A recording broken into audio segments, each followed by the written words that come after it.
Hello everybody, welcome along to the Rangers Rabble Podcast pre-match, European pre-match, etc, etc. I'm delighted to have you all along with me. My name's Martin, I'm your host, and joining me today we have the wonderfully talented and wonderfully young Mr. Calum. Calum, how are you? Mate, all good. Thanks for such a sparkling intro for myself. Don't hear that very often, but that's great.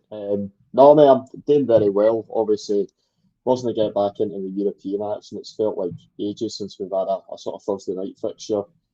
And I'm excited for the game today. I think it should be quite an even one. A lot I want to talk about, especially regarding that team. So, no, pleased to be on. Looking forward to hearing what everyone's got to say. Yes, and thank you everybody for joining. If it's working on Facebook this time, which I hope it is, because the last time we tried it on Facebook, it just totally cut off for some unknown reason, and I still don't know why. We're live on Facebook, we are live on Patreon, and we are live on YouTube. So whatever site you're watching on, please do like, share, subscribe, all that good stuff, and a massive thank you. Over the last couple of days, as we surpassed 17,000 subscribers on YouTube. Right, okay, Calum, let's just jump straight into it, shall we? Is it safe to say you're not overly enamoured with the starting lineup tonight? And just before you answer, I will read out the team. It is Pattendur in goal. It is a back four of McCrory, Fernandes, Sterling and Romans. A midfield of Dan Neil, Mohamed Diamande, Chukwueze and Asgard, I think, might be playing off the left, I'm not sure. With Yokota making his debut with Chermite up front. So read into that team what you will. I'm not 100% sure how that's going to work, but I'm sure we'll see over the coming 90 minutes. But Calum, your thoughts? Yeah, there's a few real eyebrow raisers in there for me. I think starting off with the defence, I don't know why you go to the effort to, get an MP involved. Can I get this guy McCanny's visa issue sorted so you can bring him to Europe and then not play him, especially when we're so sort of weak in terms of depth at the back. You're going to be playing a right back and centre half there. And I know both McCrory and Sterling can play that position. We've seen them both play it for us in the past, but it's a bit strange. I think you spend big money on a player like that to play these sort of games. You know what I mean? Especially when we're still maybe looking to get suited out, getting on a defender, and particularly with Ben Godfrey out injured, I thought he was kind of shooting to start. So that's the first one I'm a bit not sure about, but obviously we trust in the manager and all that to get the decisions right. But midfield as well, I wouldn't have picked Diomande and Chukwueze myself. I don't really think either of them shown that much in the last sort of few months we've seen of them. I'm very surprised not seen anything with Dragojevic yet. I thought he'd be coming into the first team that we, got a bit of pedigree about and paid a bit of money for him. And then no Raskin, no Cammy Devlin as well. So midfield I find a bit strange. Defence I find a bit strange. Can't really argue too much with the attacking lineup he's gone for. I think we're buzzing to see this Japanese winger Yokota in action. Hopefully he can have a great debut for us. Can't really complain too much about Chermite or Asgard starting. So bit of a strange team for me. There's a lot of selections that I wouldn't have expected, but once again, you're trusting Derek McInnes in these games to make the right calls. So as much as it's not the team I would have picked, hoping that we can still get the job done with that 11 out in the park.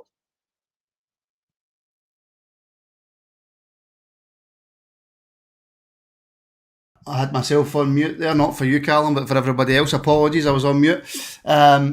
Unfortunately, and I will just say this to Mr. Wolf Marshall, unfortunately I can't bring you in, Wolf, just for the simple fact that if I was behind the scenes I could bring you in, but I can't do it while I'm live. It's a whole kerfuffle and all that sort of stuff. But Calum, it's one of these teams that we don't know a lot about, that we've not really seen, I've not seen any of. So it's not one of these games that we're going into thinking, right, well, this could be, albeit I said it the other day on one of the morning shows and I got absolutely roasted for it. Well, we're not going into this saying, well, this is going to be easier, this is going to be trickier, this is going to be hard, so we can afford to play this person, that person, we can afford to leave this person out. Because, of course, Derek McInnes also, Calum, has to look ahead to Sunday and think to yourself, well, there's certain players that, can you play 2 games in 3 or 4 days? So I suppose to give Derek a little bit of a break, it's not the easiest selection to make ahead of Sunday as well. No, that's totally fair enough, and I think obviously the Ben Godfrey injury is a big one for us in that defensive line. That's obviously, I think, changed a lot of his plans probably for this game. And I mean, the next few months up till the international break, it is basically a game every 3 days. I think, especially with guys like Sterling in there, who I think could be a key player for us this season, but we know what his sort of fitness record's like. You maybe think maybe managing minutes, maybe you start him the day, gets a wee rest of the weekend against Hibs. So that's the only really reason I can think of why he's not played some of those players. Maybe McCann is not quite fully fit yet, just kind of off the plane to America and all that. Maybe the same with Raskin, he's obviously just quite fresh back to the World Cup. So I'd imagine it probably is to do with managing minutes, but it still is a bit strange. I don't think many Rangers fans at all would have picked that starting 11.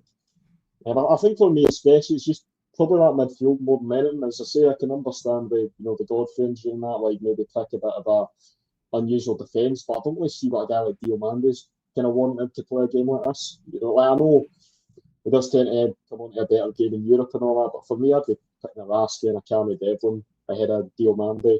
And then Jagiellonia is a bit of a strange one as well. When he first landed, I thought he looked brilliant and he looked like he could be a real difference maker in this team. But you've kind of just forgotten he's been about the place last few months. I don't think he's really had much of an impact. I think he scored a kind of brace in a friendly recently, but not seen too much for him. So yeah, I think it probably is a lot of it just down to managing minutes, a couple of injuries we got at the club. But still, it is a bit strange for me, like Cammy Devlin not being picked, Raskin not being picked, even though he's been put into the squad. So I hear what you're saying, I think that probably is why he's gone with some of the selections, but still there's a few kind of eyebrows in there for me, regardless of what you say. There is a few. Calum in the comments have mentioned the fact that both McCrory and Dujon Sterling are playing at the back. Are only two, I suppose. I mean, and Xander Hutton's on the bench as well. He is a right back, but he's not obviously somebody who you would consider part of the first team just yet. Hopefully, maybe Derek sees that he is, and I hope I'm wrong on that. But playing both McCrory and Dujon Sterling in this game, especially again, like I say, ahead of Sunday, I understand we take this game in isolation before we think about other games. I understand that. Is there a risk playing both McCrory and Dujon Sterling? I think there definitely is a bit of a risk because you're going to be playing one of them in a position that is quite unnatural to them.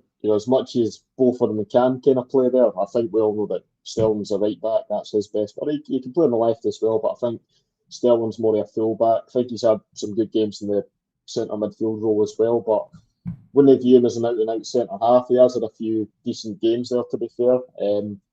With McCrory as well, he's a bit of a kind of unknown quantity at the moment. I'd say I've not seen a huge amount of him sort of since he has come back to Rangers.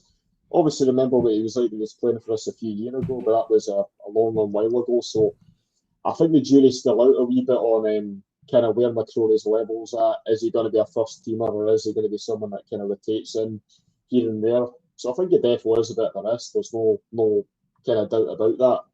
And just for me, it's strange that McCann is not playing. Sort of pay money on a centre half like that. That's just kind of the bit that I kind of can't get my head over, to be honest. But to be fair as well, like a guy like McCrory is going to need some game time to get up to speed as well. And as you say, it's a tough game at the weekend too. You have to manage the minutes a wee bit. So he has taken a bit of a risk. I hope it's an educated one, and to be fair, they can play those positions. It's not the worst in the world, but definitely think he has taken a bit of a risk, and it's a good team we're up against. I think it's quite an evenly matched game.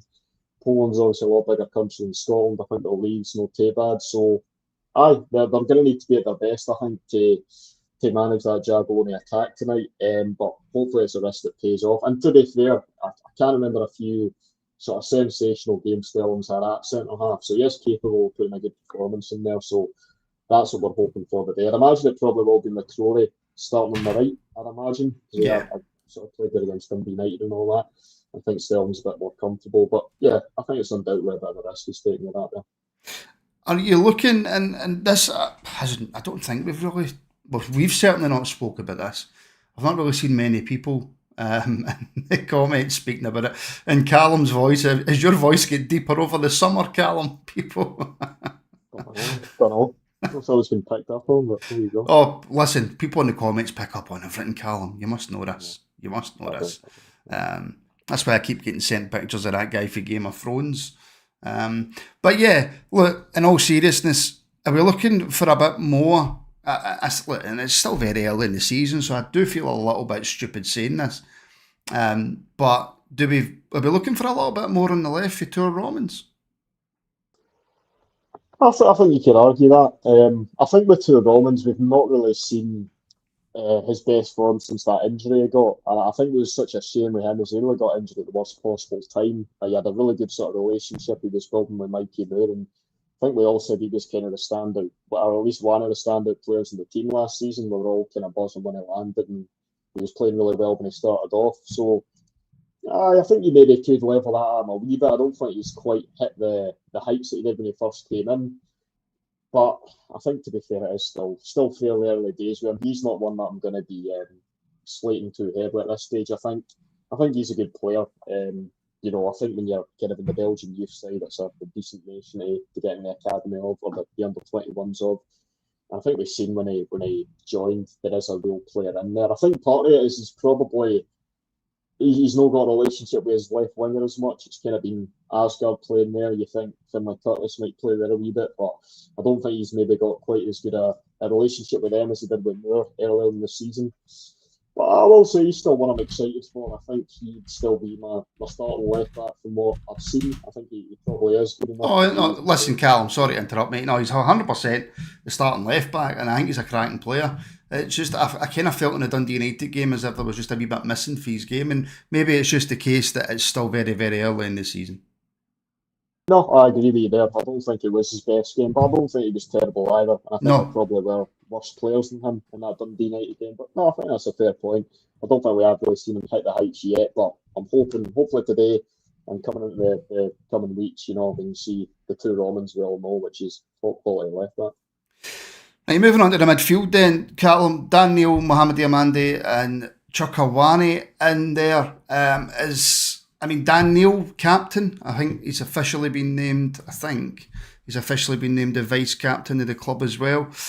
Just in the door, he's obviously shown McInnes something if he's been named vice captain behind Shankland, and we will come to Shankland in a wee second. But does that midfield three motivate you, Calum, for lack of a better term?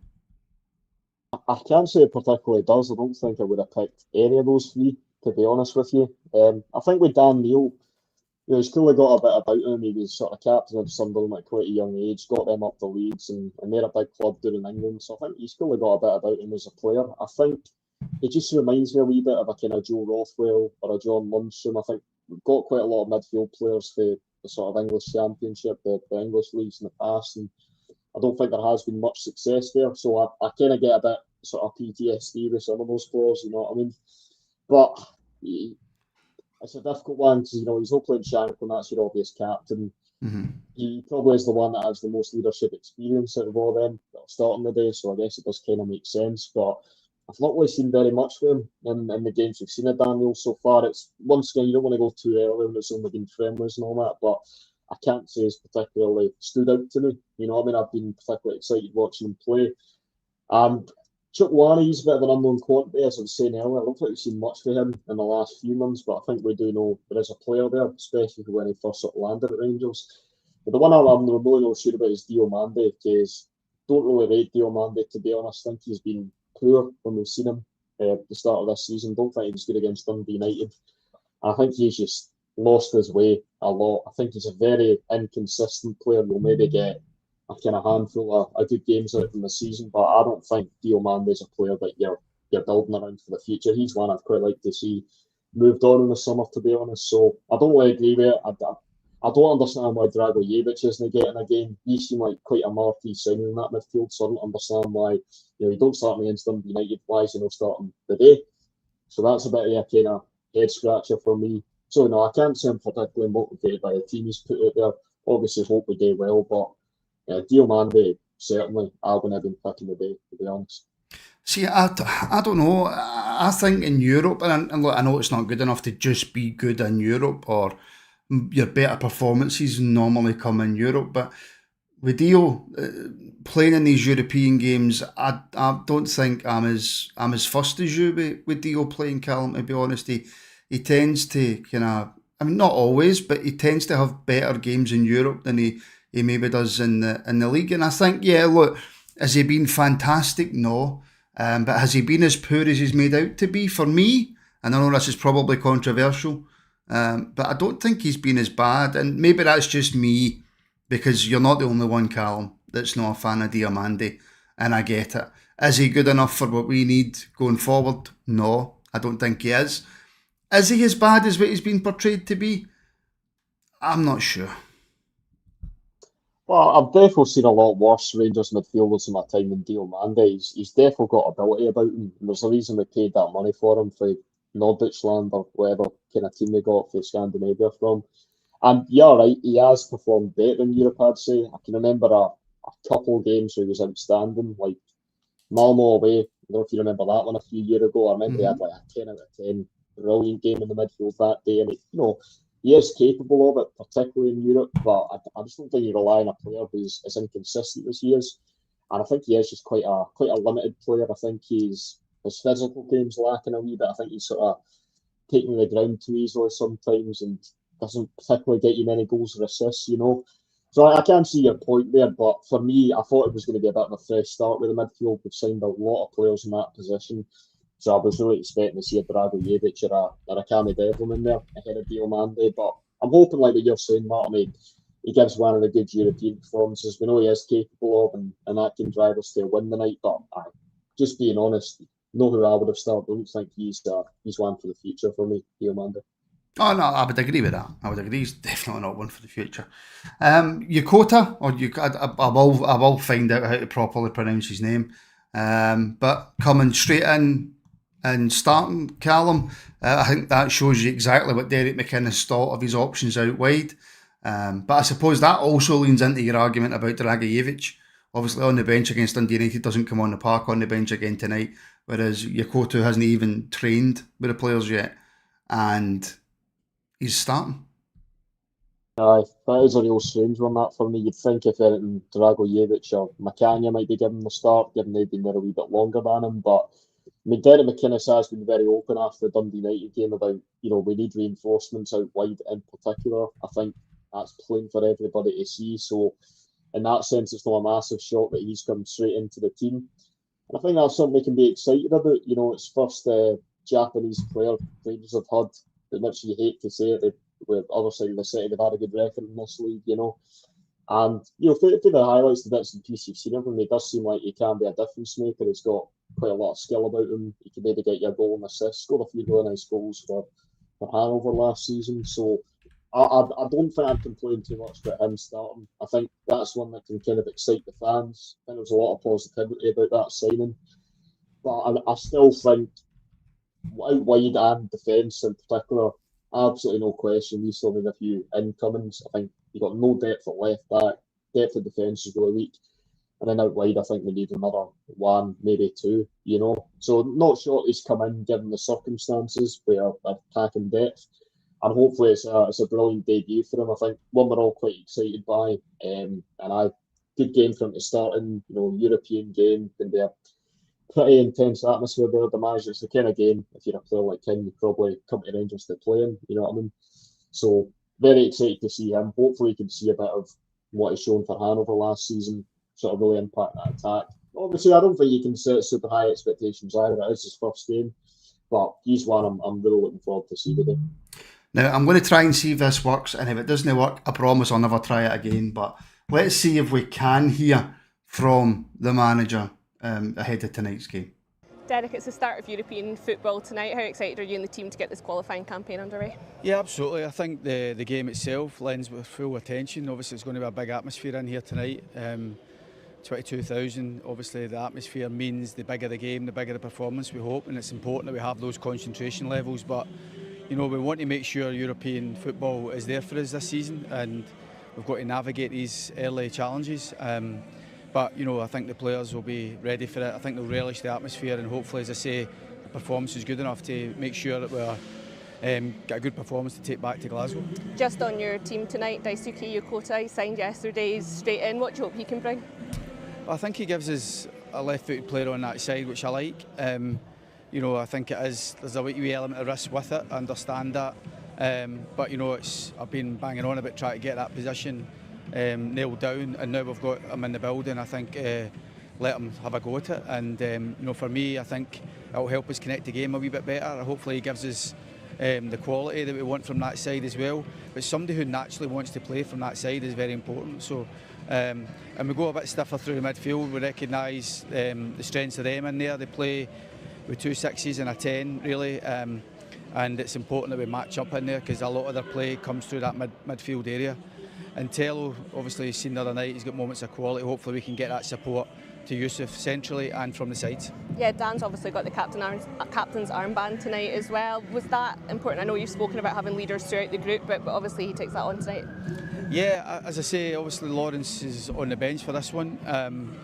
And again, we've got several players we can turn to, but Dan is vice captain and he will take the team out tonight. In terms of Jagiellonia, what do you expect from them? Yeah, so they've obviously started the league campaign with 2 victories, 2 tight wins, but what they do is they have that rotation through the middle of the park. They've got 2 wide players they try and isolate with the full-backs as often as they can, and what they do manage to do a lot of the time is get bodies in the box. They score a lot of late goals, and I think that indicates good spirit and fitness for their team. So we've got to be ready. There's no doubt it's a tough game for us, but you can't expect to get to Europe and get easy fixtures, so we've got to make sure we're ready for them. But there's also elements we feel we can get a bit of joy against their shape as well, and it's important we try and impose ourselves on the game. Well, there you go. That's what the manager had to say. I'm not 100% sure if Calum could hear it or not. But anyway, just basically say it's going to be a tough game. And Calum, I want to get some final thoughts off you just before I let you go and watch the game. Hopefully the sound and all that was all right for you folks, and if it worked, then we can hopefully do that again. But yeah, Calum, he mentioned there Shanklin not playing. And Chermiti starting up front. Himself, Dan Neil, vice captain, obviously replacing him. Are you surprised that he's went Chermiti instead of Shanklin? I'm a wee bit surprised because I was under the assumption that when Shanklin got the captaincy, he'd be pretty much starting near enough every game for us, So I was expecting Shanklin to retain his position in the team today. Just from my time growing up as a Rangers fan, your captain always pretty much plays every game, so it's always a bit kind of surprising for me when there's a substitute captain in like Dan Neil and the captain's not starting. I think to be fair, he's got decent options off the bench today. Derek McInnes, Shanklin's potentially a player he can bring on to change the game a wee bit. We've got guys like Curtis in there. I think we know Gassama, as much as everyone's kind of slating him at the moment, he's not been good. He has someone that I think there's something's better off the bench as well. So I did hear what he was saying, by the way, and I pretty much agree with all of it. Tough game. Talking about a bit of a risk putting sort of the Japanese boy in there since he's sort of only just joined the club. But yeah, a wee bit of a head scratcher for me. Shanklin will start him. I think Chermiti though, he's obviously going to be getting game time given his age. He needs to develop. I was thinking we'd maybe see a 4-4-2 or a 2 up top. There's been a lot of kind of speculation about that this season as well. But yeah, I mean, you can understand that Shanklin's probably going to be playing the lion's share of games, so maybe give him a wee bit of a rest today, put Chermiti in, but a wee bit surprising, to be honest. Yeah, I suppose, and it'd be no surprise to me if Shanklin starts on Sunday as well. Obviously, Shanklin did have he's had a wee bit of injury issues throughout his career as well, so I've got a funny feeling that that's Derek McInnes' way of just looking after his players at the same time. And again, it'll be interesting to see what happens with the McCrory and Sterling situation on Sunday as well. But it's not about Sunday, it's about tonight. People are asking, is there a watch along? Yes, right here. Don't go anywhere. Hightower will be doing your watch along. I'll be starting it off. Hightower will be jumping in. And Calum, I'm going to let you go there, mate, but I can't let you go without a prediction. I'm going to go 2-1 Rangers, mate. Get the kind of Thursday night feeling back. I think we've all wanted to have a good European run. It was so crap last season, so I'm hoping we get the season kicked off with a bit of positivity. I'm expecting it to be a close game, competitive game, but we're Rangers. We should be beating this mob. I think 2-1 Rangers today. I'm going for. Quality. That's what I like to hear.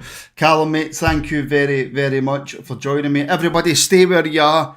Don't go away. We'll be back in literally 30 seconds.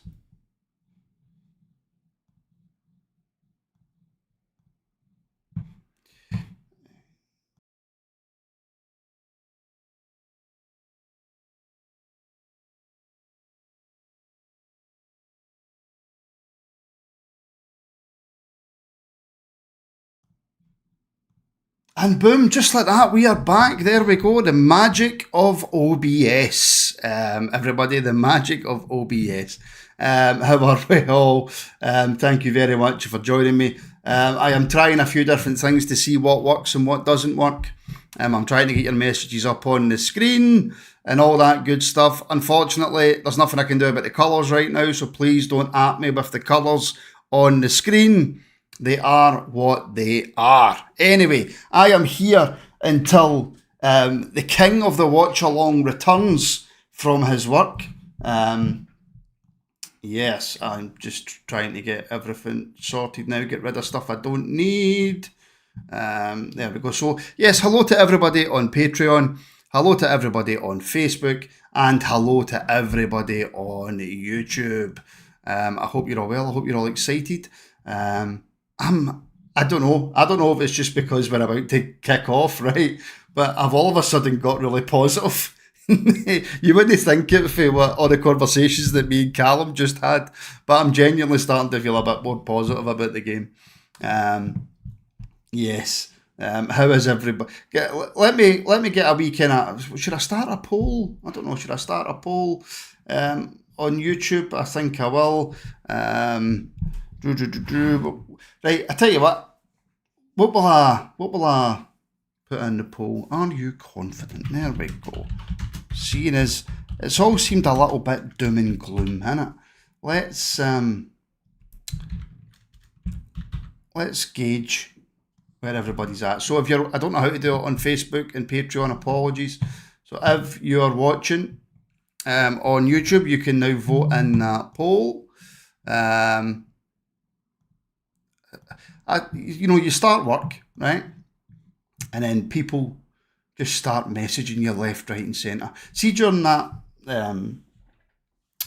pre-match there, I genuinely had about 40 or 50 messages for people. Apologies to Wilf, by the way, for not being able to get them on. But the teams are heading out the tunnel. So there we go. A wee bit of smoke there. Yes, for the players to come out. First glimpse of Yakoto coming out the tunnel. It's a nice wee stadium, by the way. It's not the worst stadium in the world. It's actually a nice wee stadium. As the players head out the tunnel. I've just had a message saying, Pander's quite a wee goalkeeper, isn't he? I don't know. I can't call anybody wee. I'm like 5'8", so I'll struggle to call anybody wee. But yes, as the players are lined up, of course this is only available on Rangers TV. Paid the package for both games. I think it was $16.99, I think. But yeah, I must admit, by the way, I see that comment there. Hold on, who was it? Paul McGorrickle. Our strip looks good. Do you know what? When I first seen it, I wasn't a fan. I wasn't a fan of it at all. But no, the more I see it, the more I like it. The more I see it, the more I like it. I wonder if I can. I do that. Will that disappear? I don't think so. See, I've never been a technical person, and see, trying to do all this technical stuff behind the scenes. See, usually it's Alex that does all this, but Alex is pretending he has to work. You know what I mean? I can tell you folks that Alex has appeared in the background at the worst possible time.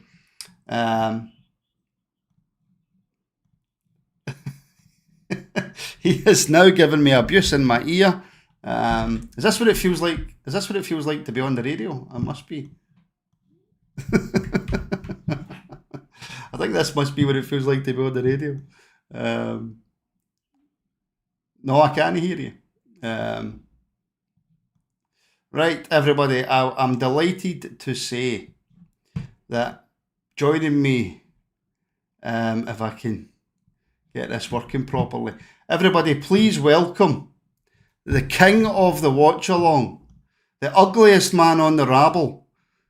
It is Hightower, and he's live. Hightower's joined in. Yes, here we go. Here we go. Right as the game is getting ready to kick off, Hightower saves the day because Martin just, can he do watch-alongs? Aye, sick note as always, that's Martin for you. So, how are we all? How are we? We are, exactly, finally a bit of professionalism, Stuart. Janet, how are we? So, obviously, Martin and Calum took you through all of the build-up, and I am here. I don't know if I'm here for half-time as well, but I'm here. God has given me confirmation I am here for half-time as well. So we are here all the way through.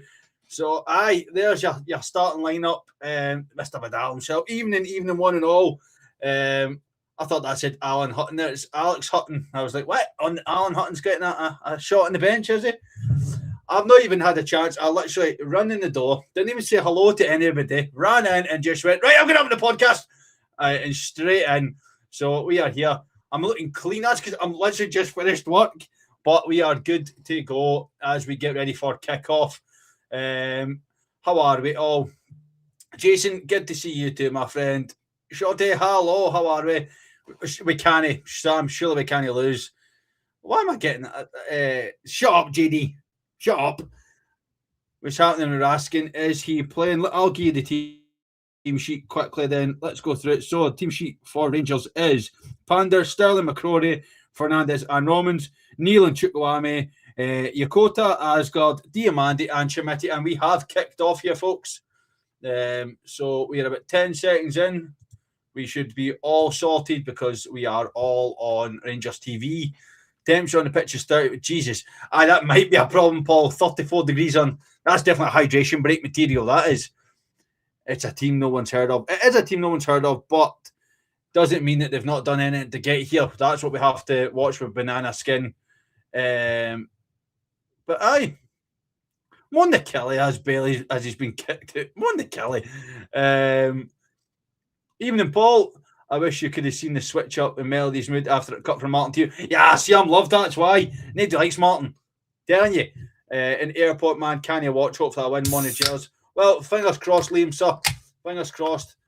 As Rangers, that's never a free kick. The referee's been very lenient there. Boys lost the ball, and McCrory goes in for tackle, loses the ball, and he gives it straight away. George is watching all the way from Turkey. And yourself, George. Mon the Gers. Exactly, Blue Time. Mon the Gers. Jim Finlay joining us all the way from Indiana. Well, let's just hope. Don't you start your piss, you. Rangers TV only had the match pass. Aye.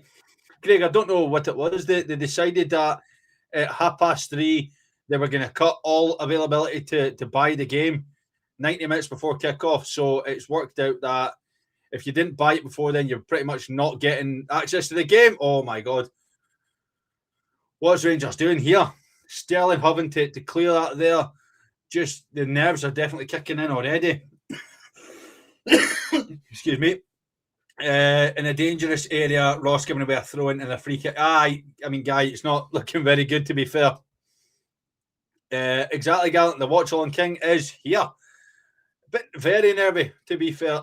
Very nervy, but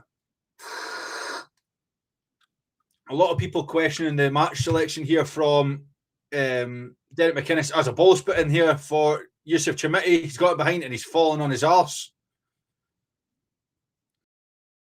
Oh, Diamandi, it's come out to Yokota.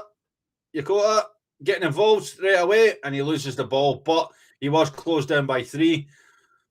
But a lot of people questioning the match selection. Let's just hope that we prove it right and can get a win here, at least a win. See if we get a draw. Fair enough. It's something to take back to Ibrox. No, McCrory's at centre-back, Craig. Alex, it was so they didn't get problems with the stream. All right, okay. Aye, James, the lineup is strange. You've just got to hope it actually works. Good out of the ground. Atmosphere looks phenomenal, to be fair. Snake, the Rangers will lose 2-0. Jagiellonia 2-0, fair enough.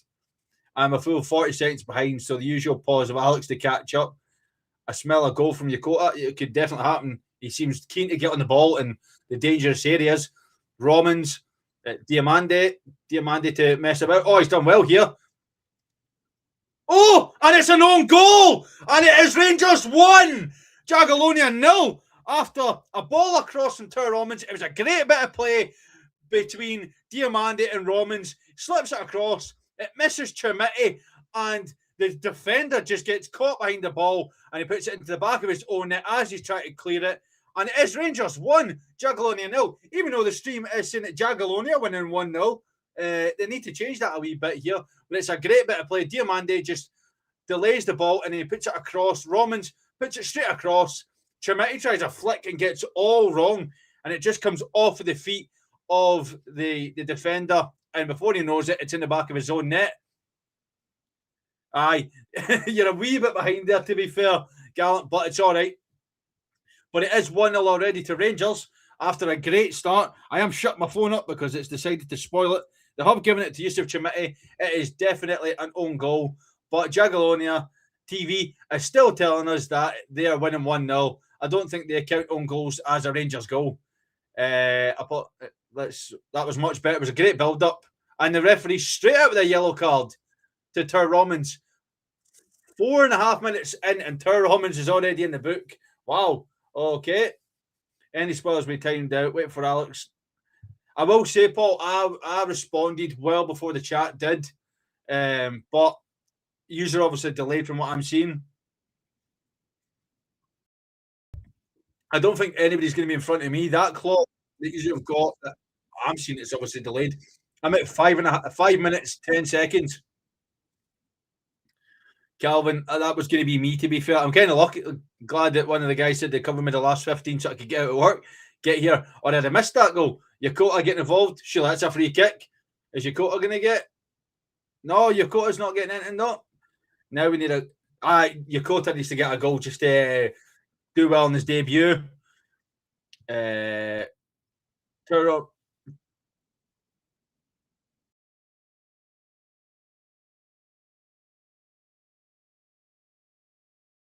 Right, okay. Right, I have just had a wee message from God again. He's come back in my ear and let me know that if we could avoid timing people out. Spoilers are going to happen. We'll deal with it, but because it's not a member show, just nobody timing anybody out tonight. We'll just keep it as if something happens, if a spoiler happens, fair enough. But I will say that because I'm on Rangers TV, nobody should be ahead of me tonight. So we'll just avoid the timing out. It's basically the Polish part at Thistle. Oh, Jesus.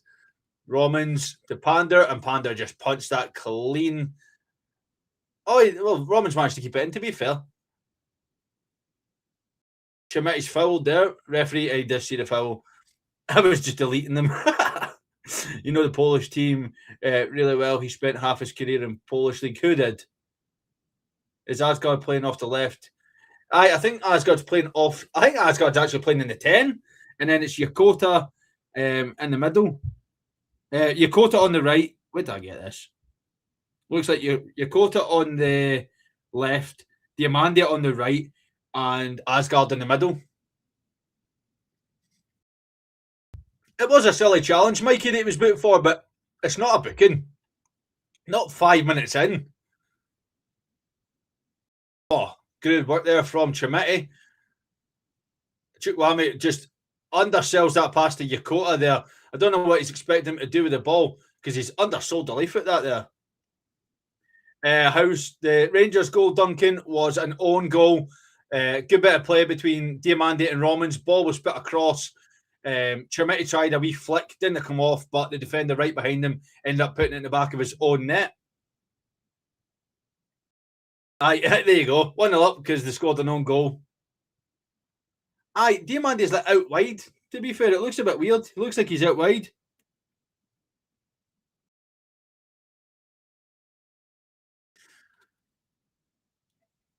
Oh, good work there from Fernandez. Finds Asgard. Asgard's fouled there. The fouls are flying in, to be fair.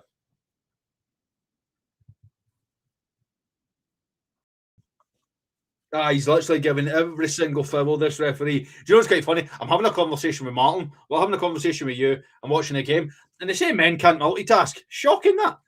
I can see a red happening. At least one in this game. Referee, every time there's a little bit of contact. Shut up, you. Anytime there's a little bit of contact, he's blowing the whistle. I can see Romans having to be very, very careful. When you say God, you mean... I do mean... Martin, Paul, aye. I'll not say what you put, but I do mean Martin. That's a good ball to be kept in here. Yokota does well. Give it to Dan Neil. Out wide to Diomande. Diomande goes to the byline for Romans. Romans tries to put it in. Doesn't come off. Oh, but he's messed up here. That's surely a free kick. He's just blocked him off. How's that not a free kick? The referee finally lets Sutton go. I'm surprised he didn't give that as a free kick either. Oh, right, okay. Now the players are trying to... Chimetti's done well, though. Chimetti, right to the goalkeeper. I didn't think Dell would have enough time to register Yokota just because he joined yesterday. I'm surprised he managed to get him in. Just as well, they did the warm weather camp in Spain. Hot as hell out there. Yokota played for Rangers Rabble from 2003 to January 23. All right, fair enough. Men can multitask at work and watching your live stream. Exactly, Robertson. There you go, sir. Never call. he's God when he's talking in my ear and giving me all the pointers. We're looking good. The passing game's very good, and we're also doing a good bit of pressing, to be fair. Romans again cutting that out. Asgard, he's done well. Dio, Dan Neil puts that forward for Yokota. He's just going to get that in his stride there. Well done from Chukwueme. Dio, Romans to pick it back up. Oh, this ref is definitely on one, to be fair.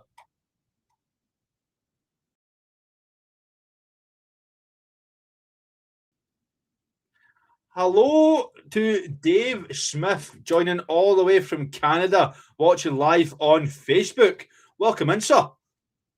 That is well done from Chukwueme there. He's managed to buy us a corner. I'm confident. I'm a Rangers fan. I lost confidence in 2015. Yeah, that confidence has to go out. Where can I watch it? My Rangers TV won't work. Forward news. That's probably your best bet.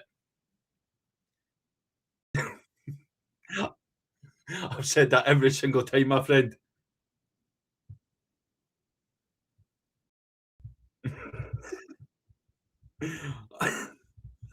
Marlon's pure panicking in the background here.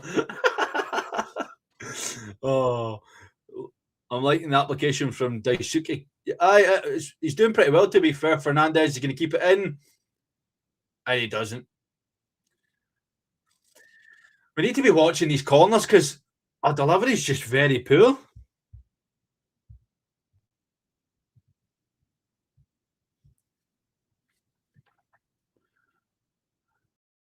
We need to be attacking this goalkeeper. He doesn't seem confident whenever the ball comes near him. That definitely is part of Thistle, by the way, innit? There's a guy in there. There's a few of them that have just bought a top at a pre-mark and went, it's stripy enough. That'll do for the club.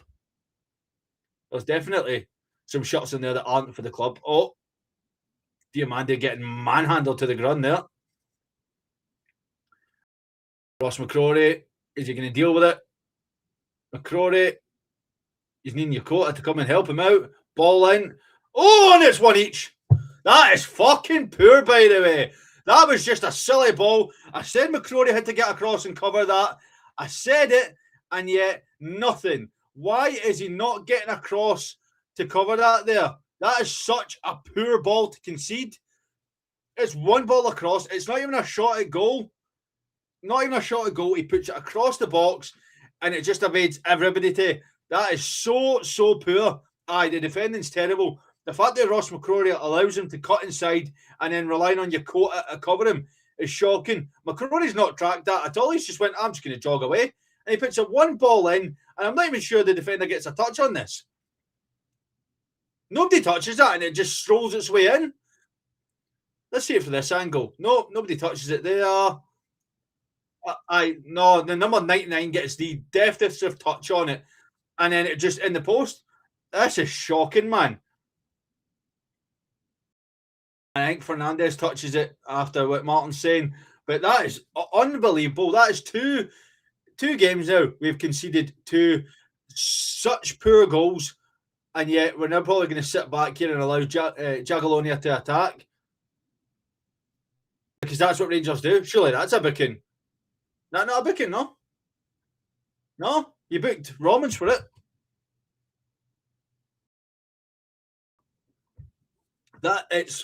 You've got to put a lot of the onus there on Ross McCrory. Why is he not getting out to cover that there? I think the goal's just unfortunate. No, it's poor defending from McCrory. It's definitely poor from McCrory, that. McCrory just needs to pull his finger. He definitely needs to pull his finger out. Definitely does. Henry, I can see the game in at 2 each. The defence is just, there's no togetherness in this defence. They're not attacking at all. Like, not defending, sorry, at all. Is McCrory really an upgrade on Tav? It doesn't seem like he's an upgrade from what we're seeing over the past couple of games. There's no upgrade at all.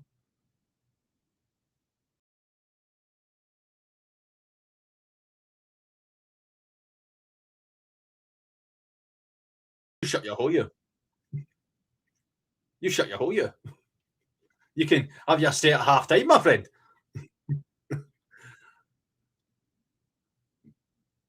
Oh, Fernandez just with the silky wee touch there. Chukwueze, can you get it forward? That's a few times that he's undersold the pass. Yakota's managed to get it though.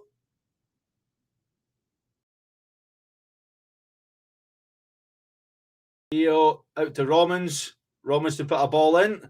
Does well to Asgard. Oh, put some conviction in it. This isn't the type of game to be doing that kind of stuff. You're drawing one each year. Put an actual shot in and do John wrestling with his man. That's going to be a booking. McCrory is absolutely not an upgrade on Tav. I thought he was coming here to be backup fringe. Dale should never play McCrory and Sterling in the same game. Plenty of fucking time, man. Calm down. You shut up, sniper. Listen, I might be even harsh on it because it's the second game, but the defence doesn't seem to be connecting at all. But then Romans has got to watch what he's doing the whole game now, been on that yellow card. Right, free kick in here from Jagiellonia.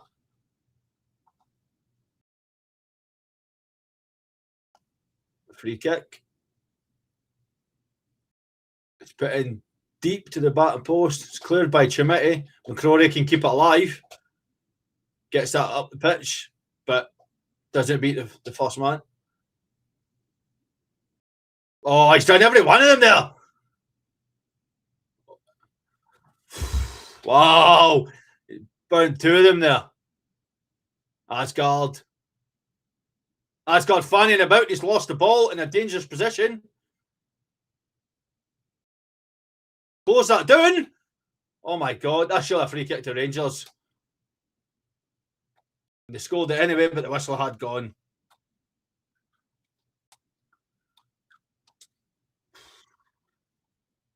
That's us. Bag of knives, they bought. I mean, Daniel's done well to go down there, but my God, man. I said it, as soon as they scored, they've got all the confidence now, being at home, and Rangers have just went into a shell here. They need to get their act together, and quickly, because if they don't, this game's going to get away from them here. This isn't a friendly game. Oh, Del Boy's lost the jacket. He's raging. The jacket's off. Big man's fuming. Shut up, man. We need more defenders. We do. And Fish, you might be right. We need them to respect us, but Decky said it there. There's no urgency at all. There's none. We had the tempo when we were 1-0 up, and then as soon as they've scored, we've stopped. Dakota getting himself into a good position here. Puts the ball back. Dio. And Dio loses the ball in a dangerous position. Again, now we need to watch the counter here. Jim, I don't think there'll be a hydration break, no. Oh, Andrew, it's such a poor goal to lose.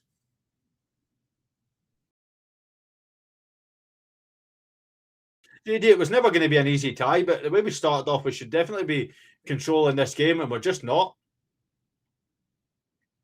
Offside. Chimitti's defending better than Ross McCrory. Don't say that. Martin will come in and say, that's incredibly harsh. No, this team's no joke, but Rangers started off very well. Let's not forget that. And yet, as soon as they've scored, we've just reverted back a bit here. Maybe we'll get back into shape and we'll start attacking again, but we need to be doing it quick. The good thing is that we've got the home leg next week at Ibrox, where, you know, this team's obviously got the home advantage with the heat. They're used to playing in this kind of heat. Full packed out stadium. Come to Ibrox, it might be completely different. Plus, we have got some very good reinforcements on the bench to come on at any point. So, although it might not be working right now, when you look at our bench, you've got the likes of McCann to come on in defence. You've got Devlin, Curtis, Raskin, Dragijevic, Gassama, Miovski, Nadiri, and Shankland. So it's very good options to come on. I did watch that game last night, Paul. Very good late goal from the Rangers women. Brian almost had a heart attack when he realised I was watching the game. They're starting to just get a bit more possession now. Romans to Asgard, Chikwame to Daniel.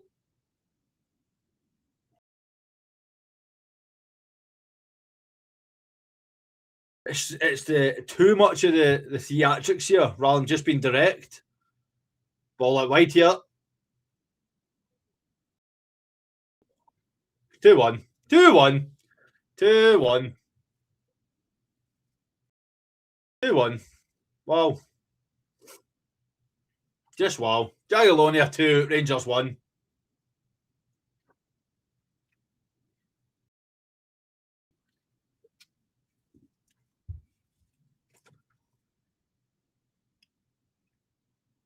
Again, it's one, and Guy Churchill, you're fully right, by the way. It comes from a silly back heel from Taylor Asgard up the other end.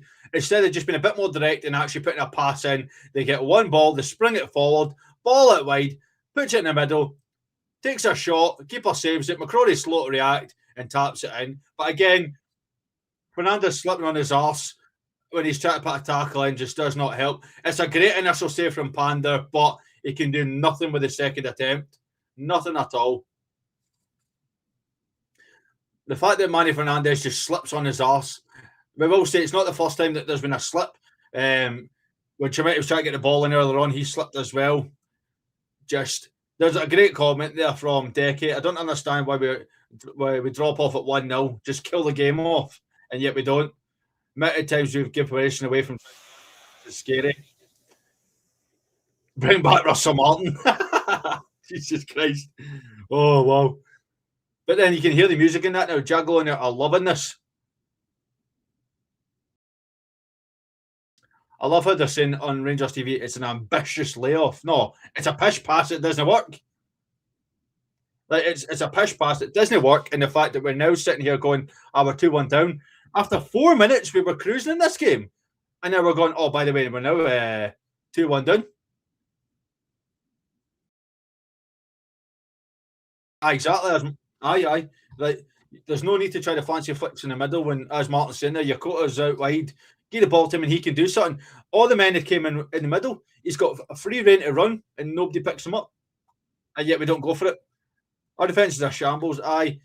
You just need to hope that there's plenty of time to improve this. But Skelp's right. If we don't improve, this could be 4 or 5.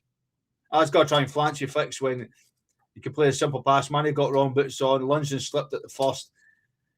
Yeah, Jamie, you're right.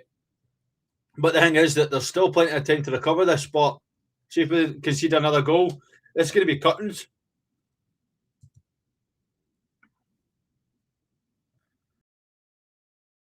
And we're joined by some other folk as well in the comments. Like, I thought your team's playing, to be fair. Fernandez wearing high heels. Jesus. McCrory with a good header out. Chukwueze to Yokota. That's a foul, referee. You know what I've noticed, right? Since that yellow card to Tower Romans, he's not got the he's not brought a single yellow card out, but there's been fouls just as bad. Rangers need to pull the finger out of their arse and see the players who got but there's only so many players you can take off, in all honesty with you. I'm going to violate Asgard's Instagram later. Jesus Christ. There's never a free kick, referee.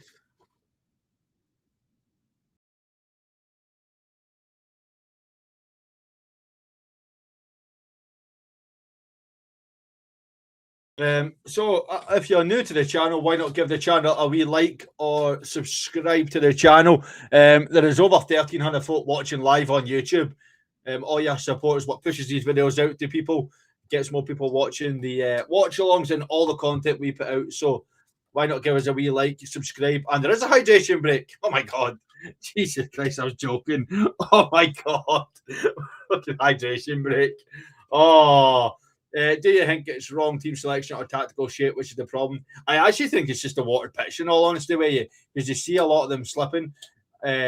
More chance of us losing more goals and getting it back on. Yeah, I do agree. But you can also become a member of the Rabble for as little as $1.99 a month. If you want to see more of this content, we do a lot of members-only content, so you can join up and see that. I do think, you can see Derek McInnes. He is raging. He is shouting the life out of folk. Not happy with what he's seen in the slightest. And then you look at the Jagiellonia manager. He is just, no kidding. He's so calm. So calm. He's not looking happy at all. Come on, boys in blue. Wish I was in Scotland, but holiday time. Yeah, we need the break. Derek McInnes is getting right in about folk, but look at that. It's just shocking, man.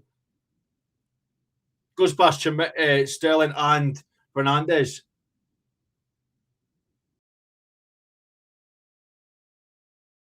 So there's over 1,300 folk watching this. Can Rangers turn this around? We will wait and see. I don't like many folk don't like Raskin, to be fair, so that's a very good question, Janet. I think the season will tell if we've got an upgrade on Butland with Panda or not. He is not happy. Pick the team, so falls on him. Yeah, but he's got time to make subs as well, though. If there's one thing you can change or add, what would it be for Rangers? You probably got to get a better centre back in, like a more experienced, but bar that, not really much, to be fair. Oh, Diamante's done well to get across there, but he's just put it out for a throw. They'll have to say about them. He should be good enough to do the job. 3-1-3, maybe. Devil for Dio. Devlin for Dio at half-time. Yeah, I think so. The defence isn't that great, to be fair. We're not winning the league playing like this. No, we're not. Not playing like this. Afternoon, Craddock. Rangers 4, Jagiellonia 3. Yep. That's. Chukwueze give the ball every single time. Paul McConaughey. Chukwueze can get back on the bench. He can. In all honesty, like Diamante's actually been pretty decent. He's done a lot of the hard yards so far. He's trying to get linked up with Romans. That's how we got the goal. Was there a little bit of play together? So I don't see why Chukwueze's getting a free pass here. Yokota, McCrory, Fernandez. Try not slip this time.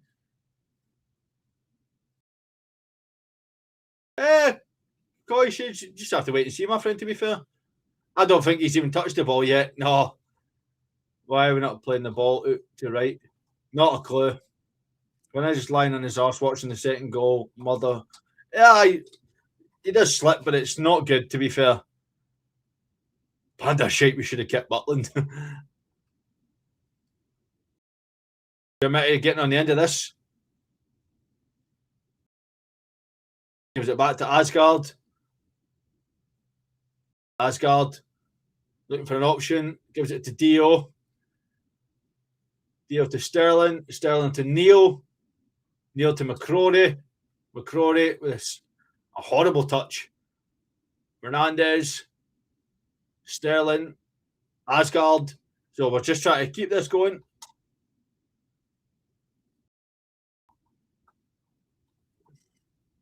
That's fucking pathetic, man. Evening, Foxy. Stuart, we can't get much worse, to be fair. And Jim, I don't think you're wrong in saying get him off, but you can see Dell is not a happy man. No, a lot of pundits and a lot of people out with the club have said that the signings aren't up to standard, but only time will tell. Can we sub off everyone?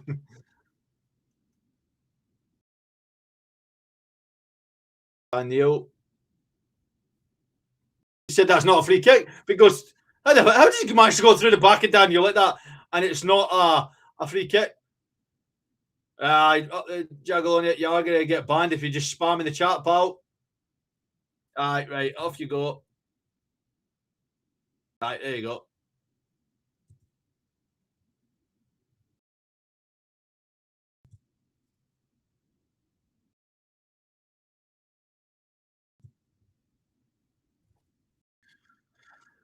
These passes are just shocking right now.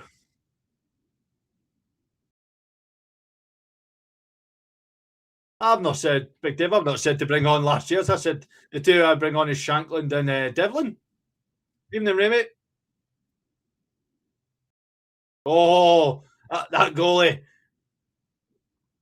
Crap the bed there, to be fair.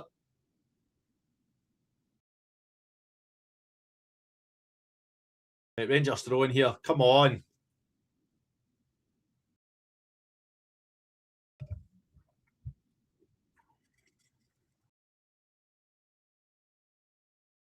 This referee now doesn't want to give a single foul.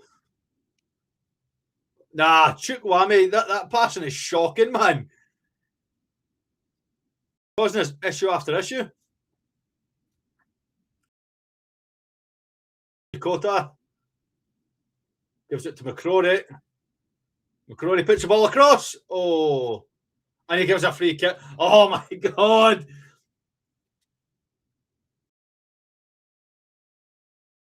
From I didn't unban anybody.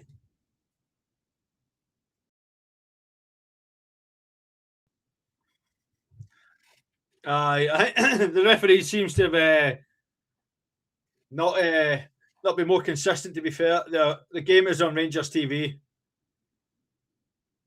Ecstasy.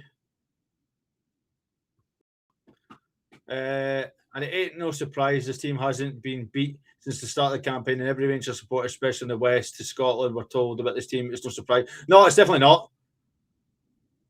It's not surprising at all. Who fought it? It's not looking good at all, to be fair. Oh, Diamante's not well there. That's his name?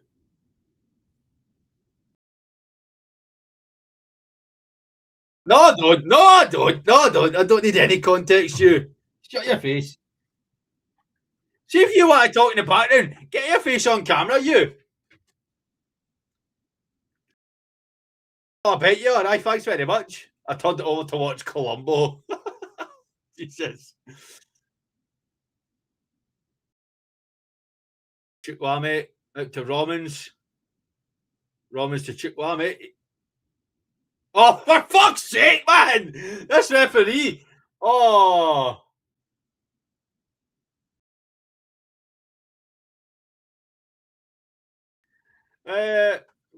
TC, to be fair, Fox, I don't think the goals were down to pander, in all honesty with you. Minimal touches on the free kick, broken leg on the Rangers players. Play on, lads. Oh, man.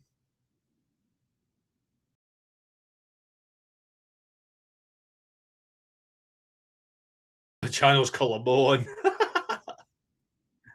Aye, Daniel, it might be, aye. UK goal, that's what Colombo is, right? There's another booking for Chukwueze this time.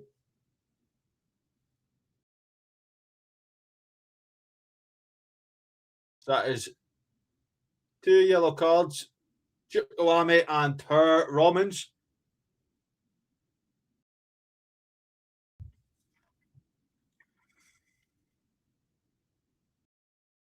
There is. There is. I think he's because he caught him low down, it might just get the yellow. Definitely a bad one, but there is VAR involved. It's an episode, there's a murder in the hospital.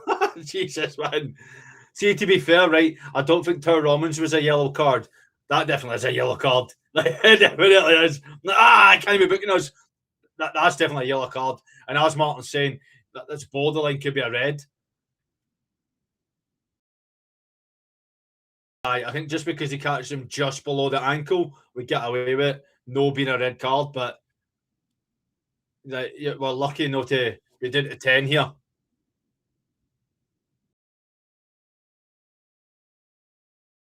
Referee's a firm believer in home advantage. Colombo new centre half. Oh, Jesus. Listen, there might be a few players here that need changed. Excuse me, Chukwueze is one of them. I don't know why you dropped Cammy Devlin. I really don't. Cammy Devlin deserves to be in this game, in all honesty. No, it's not we're not allowed to ban anybody. We're just not allowed to be removing their comments. If folk are obviously spamming about that, we can ban them. It's because we've got rid of the shite. Aye. But I agree with your comment, Teddy, I do. Must have get to Christmas. Oh. Aye, Stephen, I reckon because he's got away with it, like, it should be a case for Derek McInnes saying half time off you get.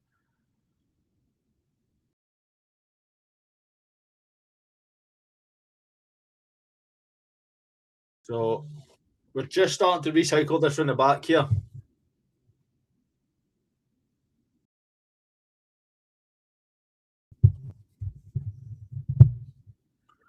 Good ball out to Romans. Romans to Asgard. Romans continued his run. And again, that silly fucking flick, man. Oh. Why not give that to Dio? That silly flick. The way the ref is going, Devlin will be off by now. You're probably right, to be fair. Good for Romans to intercept that. Yokota to McCrory. We'll just slow right back down. Dio, a great flick. Asgard. Chukwueze puts it in the middle, and there's just nobody there.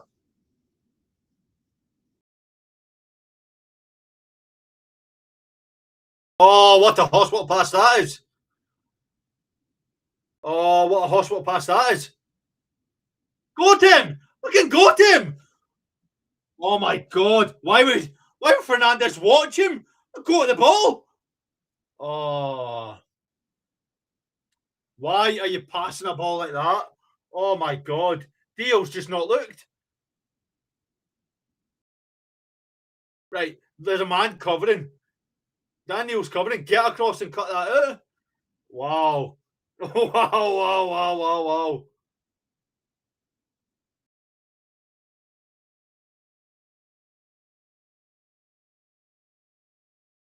Yeah, you're right there. We put a ball in the middle. Nobody there. But then we're all that far forward that Jagiellonia just put one ball in and a through. Or Diamandi puts one ball in and a through. Jesus, man.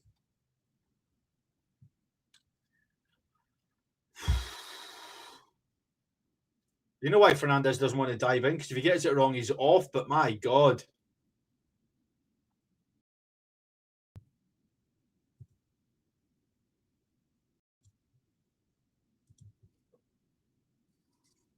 Right, Yokota again.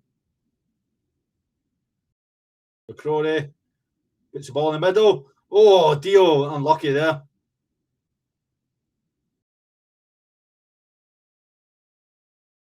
But again, one ball through the middle here. It's going to be covered by Sterling, though.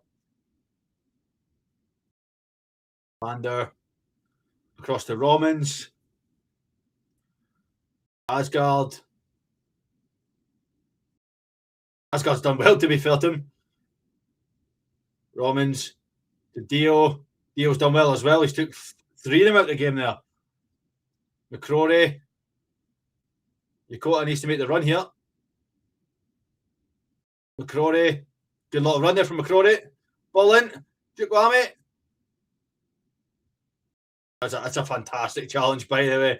You can't even say anything. That is a cracking challenge from the defender there.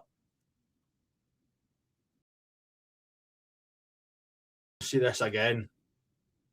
So takes the ball in the first place. Jagiellonia goes to hit a shot. And it's just a great tackle. Just takes every bit of the ball with him.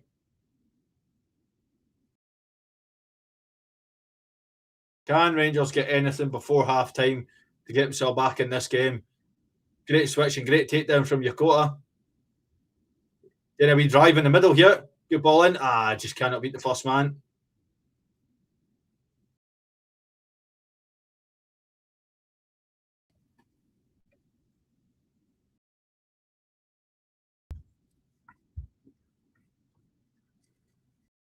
So Romans again.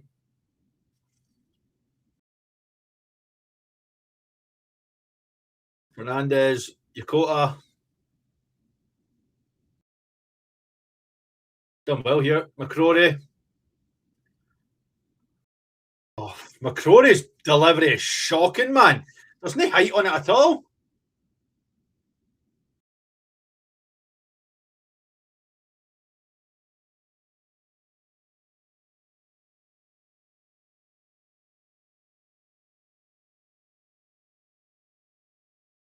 Remember, there is a delay, though, Foxy. So if you think you're ahead, there is a delay from what you're saying to me. Daniel, good ball into McCrory. Unlucky. McCrory again, not McCrory, Fernandez, sorry. All the way back to Pander.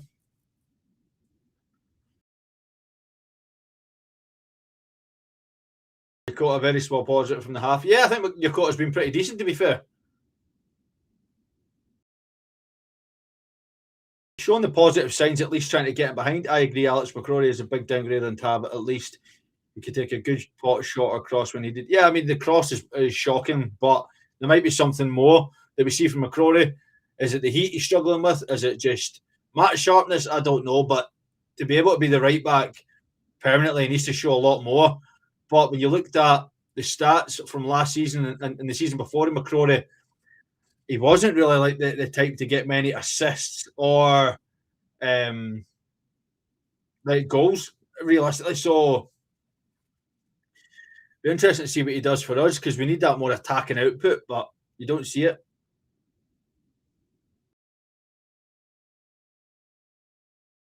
Made up club. Sound like a made up club on FIFA.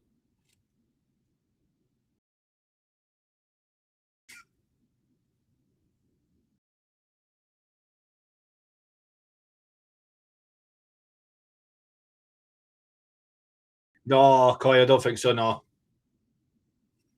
Just a pity defenders can't put blocks in like that. Players either start playing football. Yeah.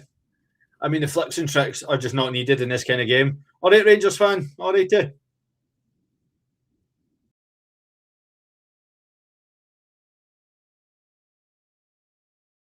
Romans needs to be careful. He's on a booking.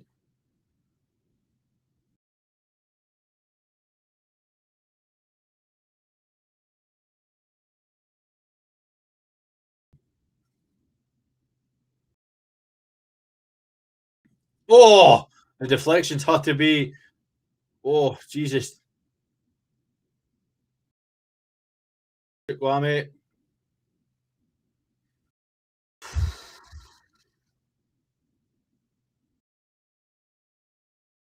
DJ, I think Sterling's playing centre back and McCrory's at right back. It's a great save. A great save. Especially because it takes a deflection.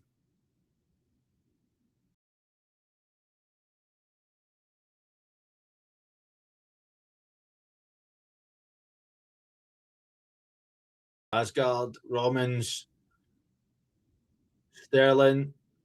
Look at the space for Ross McCrory. And then Yokota's come to try and receive the ball here. Needs to be making that run in behind. Give an option. Yeah, first one was an OG.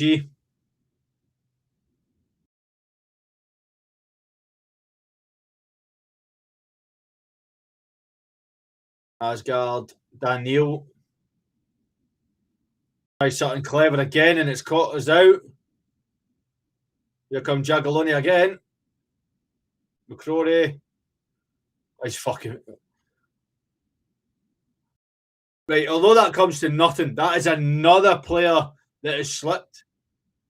The feds are watching. Alex, the man, the myth, the legend. That's me! Yeah, Rangers goals an OG as well, yeah.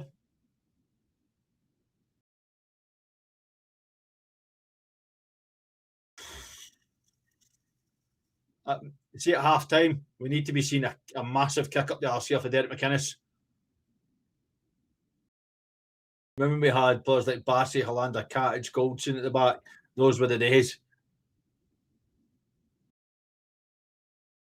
That's a great switch, by the way. That is a great switch. What can Yokota do? He could just jog. Instead of trying to break them down, he could just jog. Diamande out to McCrory. McCrory. Yokota, can he put a ball in here? 3 minutes added on. The players have got cement in the boots by the looks of it. Again, just a fucking slap pass through the middle, man. Romans. Oh, and then Romans slips. I thought that was a free kick, to be fair, but the referee's not buying it. Dio. I know that he's on a booking, but we need to be going down the side of Romans. Romans is offering so much more than McCrory is, or Yokota, in terms of delivery. That's just a poor ball in. Such a poor ball. I think they've watered the pitch right before kickoff, Sam. I think that's why a lot of the players are slipping about.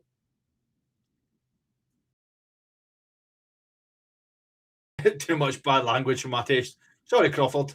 Sorry.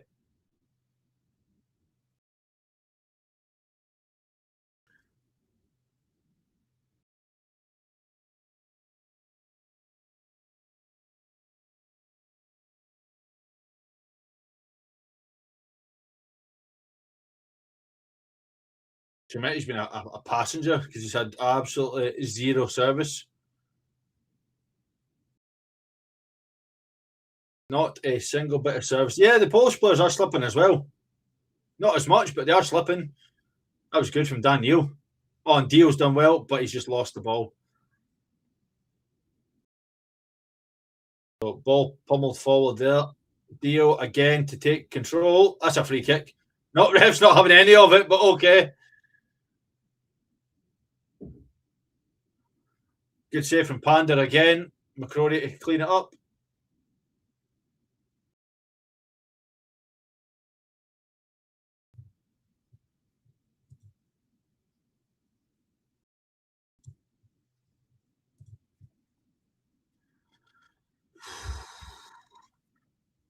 Dio, Asgard. Can we do anything before the end of this half? Yokota.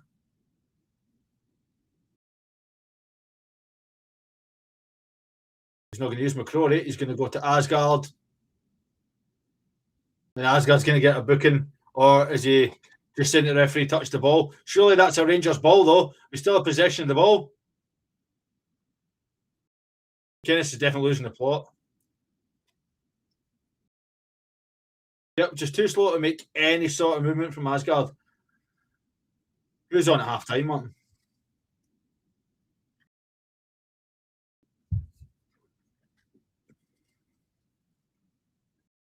No trials, no heart, no desire, no nothing.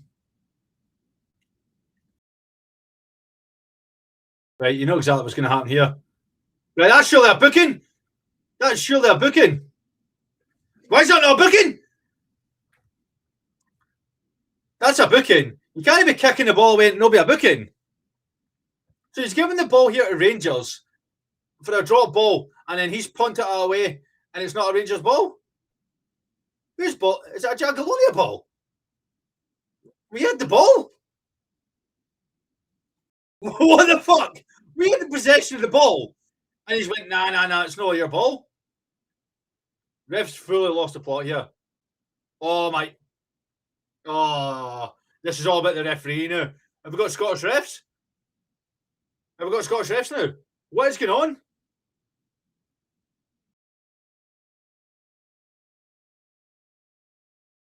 Wow.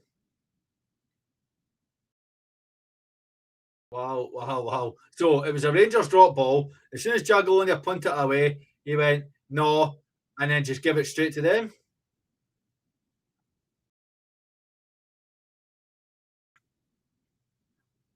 And that's half time. Jesus, man. That is just, wow. The ref is working for Calum. Just, wow. Like, that's ridiculous. How is it a free kick to Rangers with a drop ball? And then as soon as they punt it away, the referee goes, nah, I changed my mind. Actually, I'm going to give it to Jagiellonia. They punt it again, and he tells them to calm down. They don't, and then they stole their ball. Jonathan is right. That's shambolic. The play shambolic as well, though. That's twice they've kicked the ball away and not a free kick for either of them, and now it's their ball. He's making it up. No bookings for them either, by the way. That is a booking. And it's funny that they don't even include the Rangers goal there. They've given 3 goals to Jagiellonia instead of putting 1 on Rangers' side with it being an own goal.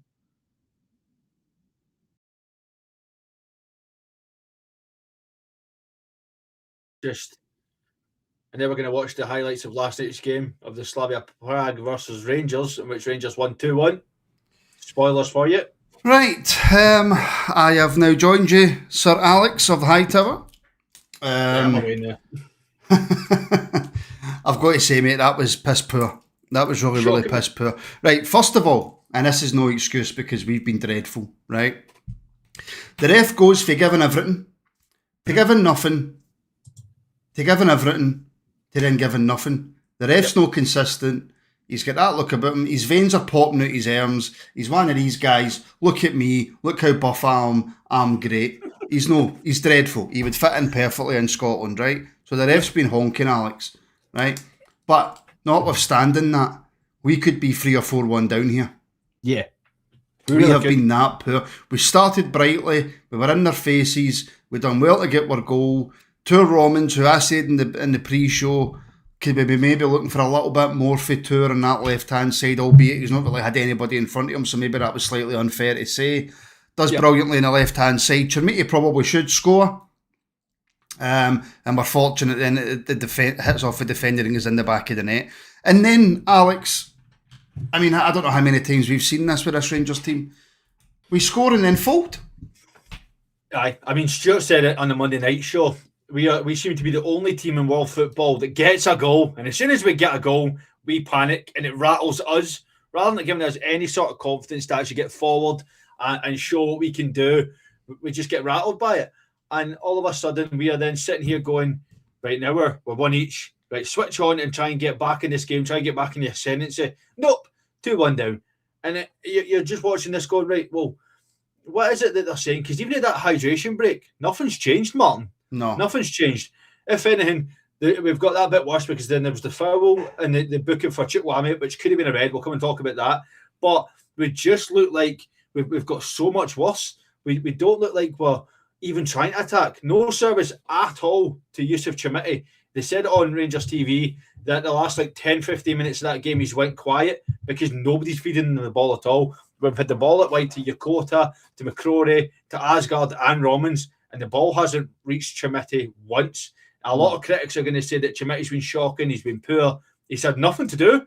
The ball's not been near him bar the own goal, and yet we're going, what's our strikers doing? Give him service. Yeah, it's similar to last season, isn't it? Yep. We were talking about Yusuf Chermiti and the fact that he was so isolated up front on his own. Yokota on the right has been trying, but, and again, I've got if people are going to have a go at his performance or whatever, he's not trained with the team to my knowledge yet. He's literally just signing just in the door. So he doesn't know the runs that people make. He's not had much dialogue with other players. And he's trying, and you can see that there's definitely a player there. So I've got absolutely no issues with his performances so far. He's trying to find his way. McCrory's been beat a few times on the right-hand side. I think it was extremely unfair, but to blame McCrory for the first goal. He's come back, he's got back into position, he's stood up the winger, the winger's then cut inside, it's then your Coutu's man, he's managed to get a cross in, and for that cross came in, it's just really poor defending. I think Fernandes gets a slight touch on it as well, and puts it in. It's one of the goals that can happen. The second goal, Fernandes, and I know that a lot of players have been doing it, but he just slips. Yeah. And then the recovery for the rest of the defence is just non-existent, it's not there, and we're 2-1 down. And then they're through on goal again, and all the boys got to do is pass it inside. We're so wide open at the back. Just pass it inside, and it's probably going to be 3-1. It's been so poor. Chukwueze in the middle of the park's done absolutely nothing, as has Dan Neil. I don't know what Dan Neil's been brought in to do, but I would like to see it at some point. The only person you can actually give pass marks to in that first half for me is Mohamed Diamande. He's the only one, Alex, that's looked up for it. He's the only one that's tried to make things happen. Albeit, and I will state this point, see this going down, looking for a free kick, and then you don't get it, and then you're still lying down 5 or 10 seconds later. No, get your arse back up off the deck and get back in to help your team. That frustrates me. No, definitely. And the Fernandes point, when you look at it, he slips, but there's no urgency in the recovery to get back up to actually then try and put a tackle in. So by the time he gets back up, the ball's already in the back of the net. Diamande has been very good in that midfield. He's tried to link up a lot with Asgard, obviously linked up with Romans to get the first goal. But yeah, you look at it and you think, what is the point of Dan Neil? Chukwueze, like we could easily be taking them off and putting in Raskin and Devlin and getting a lot more in that midfield. That's what needs to happen in the second half. Devlin will fight for every ball, and Raskin's obviously got the ability to play the ball forward. So even if you drop Diamande back a bit and put Raskin forward, because that's where he shined for Belgium against a lot of the teams in the World Cup, put in that a bit forward and move Diamande back. But there seems to be zero communication, Martin. Zero communication. It's this fancy flicks, this fancy, let's still be flick, let's still be pass, let's look creative. You're 2-1 down. Yeah. Just simple pass, get forward. The opportunity with their second goal, Asgard's got the ball. All he has to do is put it out to Yokota out wide, who's got acres of space, and he tries a fancy flick in the middle, and all of a sudden they're up the other end. Sorry, that was a chance to hit the side net and to make it 3-1. That could have made it 3-1, but it's like, just do the simple things right now. 3-4, 5-0 up, then be fancy. This is a game we need to be winning, or at least getting a draw to go back to Ibrox. Right now, we look like we're going back to Ibrox 3-4-1 down. And this is the point I made about Asgard as well. When he plays the way that he plays and it works, it looks great. When he plays the way that he plays and it doesn't, it looks like that first half. There's been a couple of moments, a couple of nice wee passes from him that he's a very, very, very good footballer. But see that, when the ref get involved as well, that pass should have been gone before he was anywhere near the referee. But it's just that lethargic way that, and I say lethargic, I don't quite mean lethargic. It's the way that he plays the game. It's almost this, I'm going to make it look so nonchalant and so effortless. Well, see, sometimes you just need to put that bit of effort in and get the job done quicker, because it's costing us. And I'm watching the highlights again in that first half, and Chermiti's having to create, we've already mentioned it, but Chermiti's literally having to create anything that he gets up front. Yeah. It's crazy. And I mean, he has to make changes at half time, Alex, surely. He has to. Excuse me, he definitely has to. I mean, the two boys in midfield that we've already mentioned, Chukwueze has to come off. Dan Neil, unfortunately, has to come off as well, because Daniel's done nothing and Chukwueze's lucky to not be off the pitch anyway. So I'd be bringing on Raskin and Devlin. The issue is that we've got no wingers realistically to bring on. Do you take off Curtis? You bring Curtis on, don't you? Let me finish. Sorry. Cut the God cutting in there. Do you bring off Asgard or Diamande and maybe bring on the likes of Finlay Curtis and get that winger, because we need somebody that's running in behind. Tara Romans can't do it all himself on that left-hand side, although that looks like our best creative output right now. Yeah, but by the way, sorry, Alex, how on that, by the way, how many times does Tara Romans get that ball on the left on his own and he's expected to always beat a man to get a cross in? He's a left back. Yeah, exactly. And there's nobody making that run for him. And if they are, it's the likes of Chukwueze, who then his touch almost put it out for a corner, and then he's having to defend it. And then from that position, we're sitting on the byline and we go all the way back to Manny Fernandez, all the way back to Sterling, to Pander. We are so poor when it comes to doing the attacking output. Look at the way Jagiellonia are attacking this game, Martin. It's one ball through, 3 or 4 men running, and it's like, how can we get a ball across? When Rangers, Yokota had the ball. Now, listen, I'll give the boy a bit of slack. First game, not had a chance to train with him, right? But he gets the ball. There's 3 men in front of him, and he's jogging. Run with the ball. Get a bit of urgency behind you. Run. We're 2-1 down. Get forward.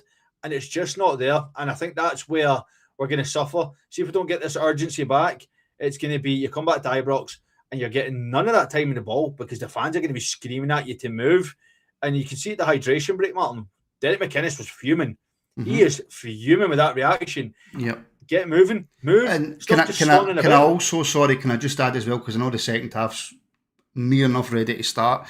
There's a few people saying, take McCrory off, put Sterling to right back, bring on the new boy or whatever. The issue you've got with that is if you take McCrory off, and I hate to bring this up, but there's a high possibility Sterling can't do 90 minutes. Yeah. There's a high possibility that Sterling... And then who do you put it right back? I don't think Sterling... Because if you keep Sterling on for 90 minutes here, are we confident then Dujon Sterling's going to do 90 minutes against Hibs on Sunday? And then we've got Jagiellonia again on Thursday night. The issue is going to be if you take him off, if you keep him on, bring off McCrory and bring on McCania, you're very limited in what you can do on that right-hand side. If he picks up an injury, there's not a defender on the bench to bring on. So then you're having to then put a defender, a midfielder at right back, swap to a back 3. The options that we've got right now on the bench aren't any in our favour to be able to do that. Yes, Ross McCrory's been shaky, but he's also been pretty solid when it's balls in the air. For me, I don't think McCrory's an attacking fullback. He's a defensive fullback. And listen, they've been slipping. There's a lot of players slipping. It's maybe the wrong boots. They did say when the broadcast started that they've been watering the pitch before the game, but you have to adapt to that in the second half. Derek McInnes will be giving them the hairdryer treatment, and I expect there to be substitutions, but I think Ross McCrory has to stay on. Even if it's not out of necessity, he has to stay on just because it's a right back. Can I just say a big massive thank you, by the way, to somebody with an outstanding surname. Parker Douglas has become a member of the Rangers Rabble. Parker, thank you very, very much.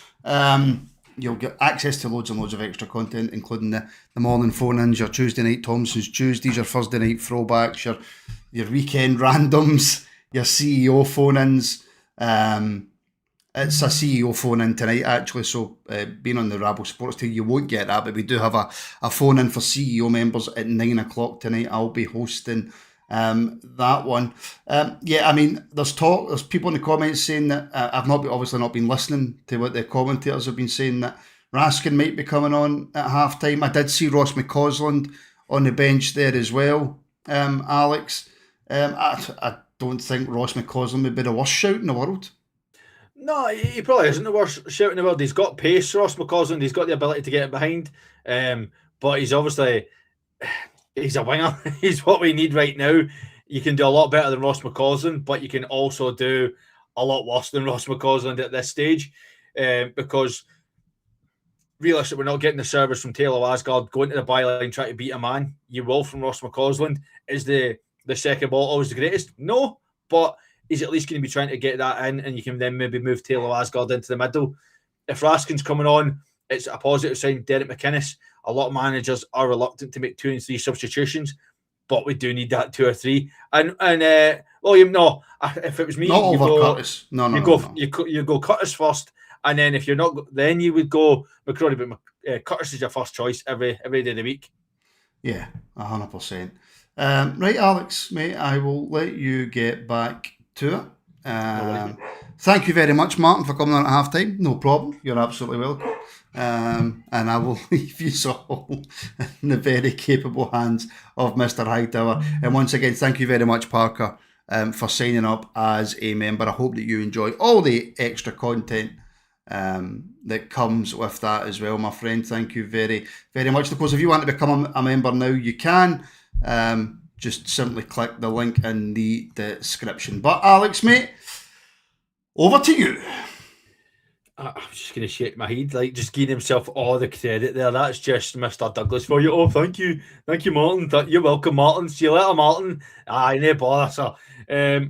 Before you disappear from my ear, who's on the reaction? I can indeed. Magic. So for your reaction tonight, it will be Martin, Ash, and Mark. So they'll be able to take you through, hopefully, a positive reaction based on this second half. But we just need to hope that this team come out and actually show that they've got some fighting opportunity. I'm not seeing any substitutions yet, but as soon as we do, we will let you know. The refs obviously had a bit of a stinker, to be fair, but we just need to hope it doesn't affect us. We do need to be seeing the likes of Chukwueze coming off because there is a liability that he could get himself sent off. Told Evan McInnes is, Grant, don't start, man. Come on, confidence, let's go. The ref's pissing everybody off, to be fair. The players are back out, so let's see if there's any. Hey, Martin, leave Kingpin, Alex alone. Cheers, Kelly. Cheers, sir. Right, let's see. I can see there's a sub warming up. I can see them literally there getting ready to come on, but the camera's staying above the stadium just to wind us up that little bit more. Fair play RTV for zooming out into the balls in the crowd. Jesus Christ. I want to see who the sub is. Come on. There's literally a player there getting ready to come on and it's not letting us see it. Listen, you can blame the ref for the amount of fouls he's given when it's not a foul. There we go. So, Devlin, Curtis, and Raskin on at halftime. So I did say it shouldn't just be one. It is 3 substitutions. So we've got Raskin, Devlin, and Curtis all coming on. I think that's 3 very, very positive substitutions, to be fair. You're getting 3 players that can hurt this team. You just need to hope that they can actually put it to work. But I think it's very, very positive changes from Derek McInnes. I've actually got disruptors in the team. Exactly. Referee just getting his card out ready to book somebody already before the game kicks off. I thought it actually was there. Silver, as soon as I find out, I'll let you know, my friend. But we have kicked off for the second half. I'm waiting on the wee graphic to tell us who. 3 subs at halftime shows you picked the wrong team to begin with. Not necessarily. So Diamandi's went more central by the looks of it. So he's brought off Chukwueze, Dan Neil, and Yakota, I think. Aye, so he's took off Yakota, Dan Neil, and Chukwueze. Raskin. Unlucky. Unlucky for Raskin, he's getting involved straight away. It's a bit. I don't think Yakota deserved to come off, but it's obviously just trying to freshen up a bit.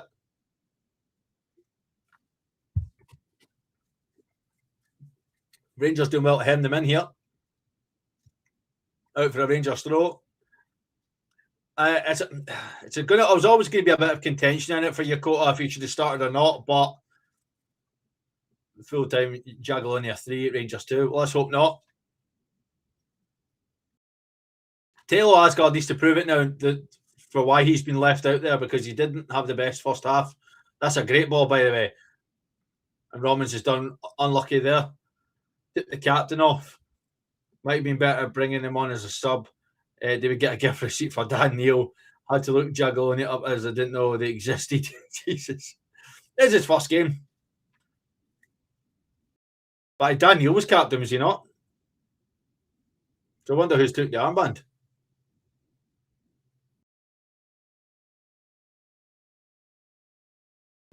Raskin Devlin could really get hold of midfield. That's what I'm wondering. Who's the captain? Oh, we're being caught out again here. There's a man over. Manny Fernandez has done really well there. Done very well there.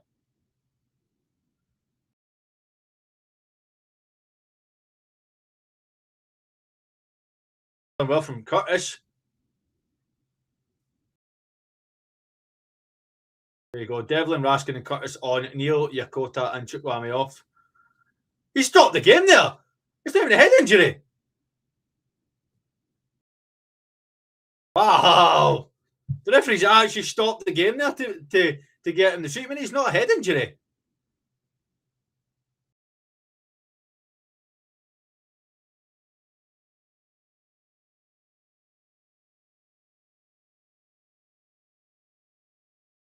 Me, they bought up, pal. You tell me who's captain then.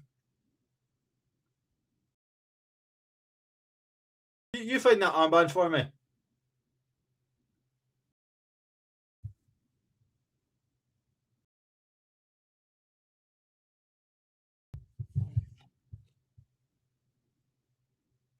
No, that's never a penalty. He's kicked Fernandez there.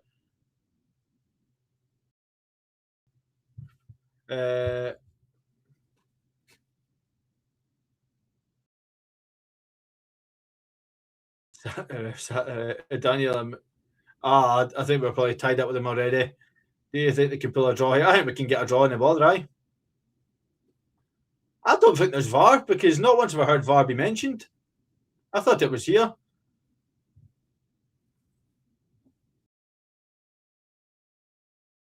It's never a penalty.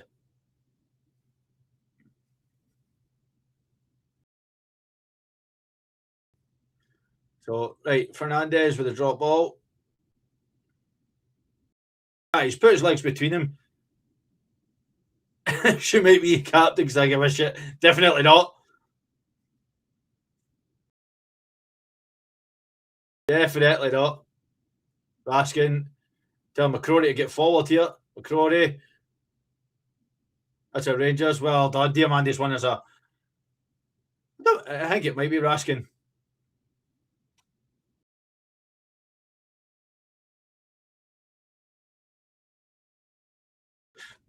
McCrory with a throw here.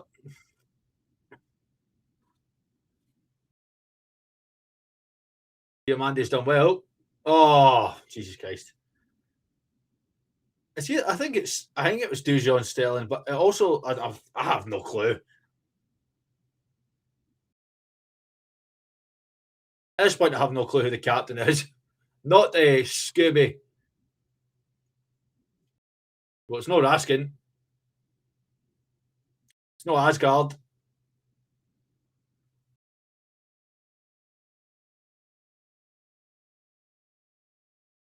I don't think it's Dujon Sterling.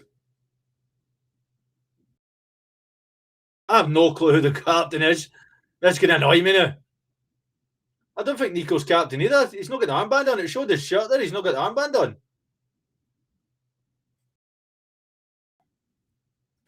No, it is Raskin. There you go. Raskin's captain. Fucking hell. All that time. I'm beginning to think the club is cursed. We could say Messi, Mbappe, and Bellingham and still lose.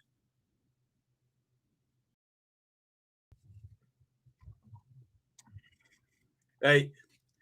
I'm going to say this once and once only. Please be respectful in the comments. There's no need to be giving folk abuse. Yes, we're all going to disagree. With certain players, we're going to have difference of opinions, but please keep it respectful in the comments here. Thank you. Should be closing that down now. Raskin. Finlay. That's a Rangers ball. Trying to find out who the captain was better viewing than the game so far. Honestly, need a magnifying glass to find it out, man. It is Raskin.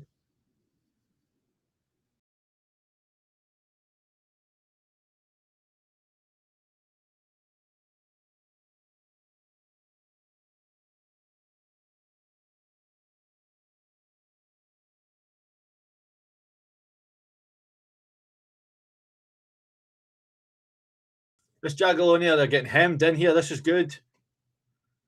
I don't know why there's a 30-second delay. Daniel's last season's Joe Rothwell. Jesus.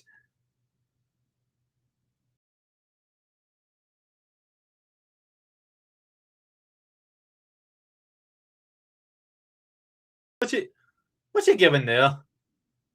What's he giving there? Shut up, Paul.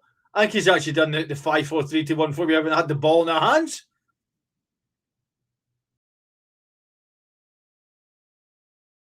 Said he took too long there. Wow.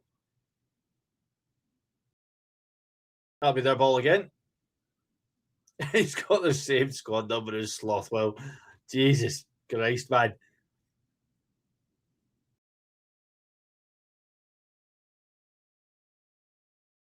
It's harsh on Joe Rothwell. Oh, no way.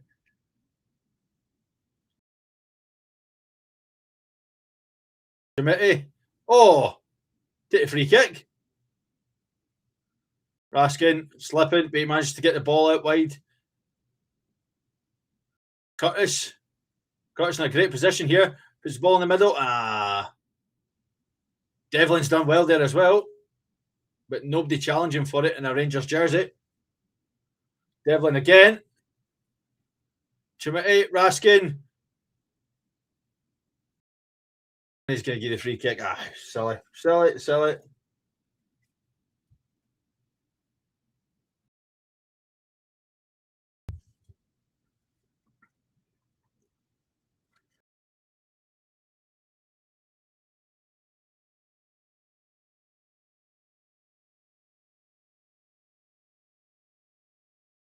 Guinness must have thought Daniel was good as he okayed it. Poor choice.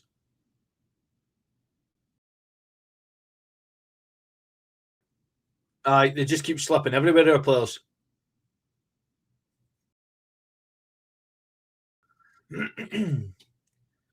I'll take a draw. Because right now we don't even look like getting a goal, so I'll take a draw. Committee's kept himself on side there.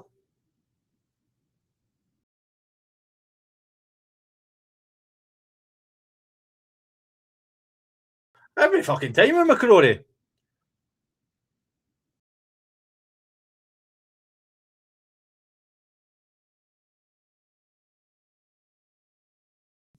Aye.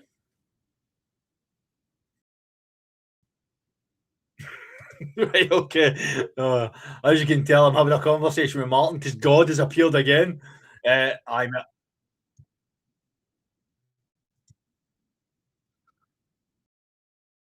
I'm just going to do that just to annoy you even more then, mate, right? Are you wanting the space for the scores? Right, okay. Aye. Right, send me that on WhatsApp and I'll fix that for you. And I'll just make 2 cameras and that. I'll keep the exact what you've got. This is just a height of professionalism, by the way. I'm talking to the project manager in the background. That's what you strike me as, a project manager. Managing a project. Oh, good ball in from Jagiellonia here. Romans needs to stand his man up. And that is a goal kick. Hooray! Not conceded. I'm telling you, Martin's a project manager. I'm telling you. He'll not admit it, like, but he is. Ain't you, Martin? You're obsessed with my ma. Oh, man. Right. Do that.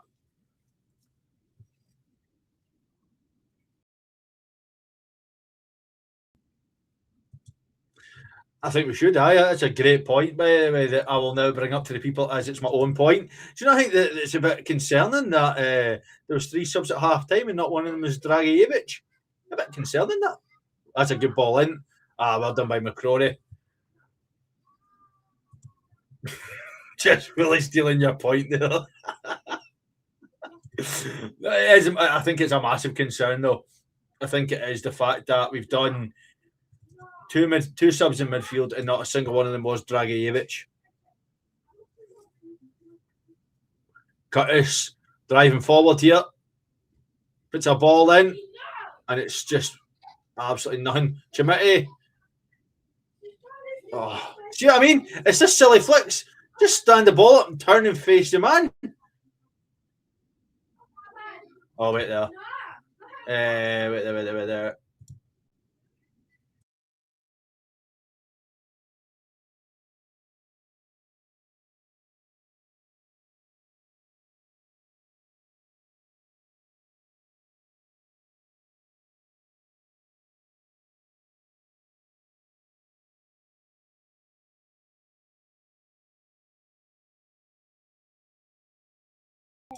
Right. Wayne's. Who the fuck's arguing in that background? Got it. It's just, honestly, when you watch this, and Linda's right, we're totally out of our depth. It's effortless for Jagiellonia right now. The defending's so easy. They are not having to do anything. Daniel, no, there's no dentist in my area, pal. Do you want me one? Sick of the back heels, so ma. All the shouting and bawling. Tell me about it, we assholes. Daniel, grow up. Listen, I'm missing a tooth. I really couldn't care, pal. Doesn't bother me in the slightest. Right, come on. So, why is Chimiti and Asgard looking at each other going, you going to jump for that or can I jump for it?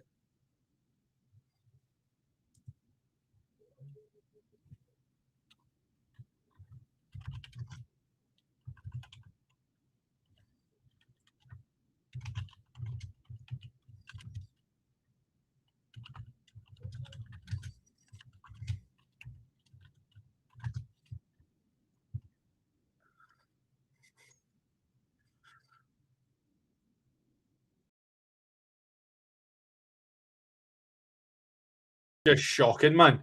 Asgard, fucking Jesus, man.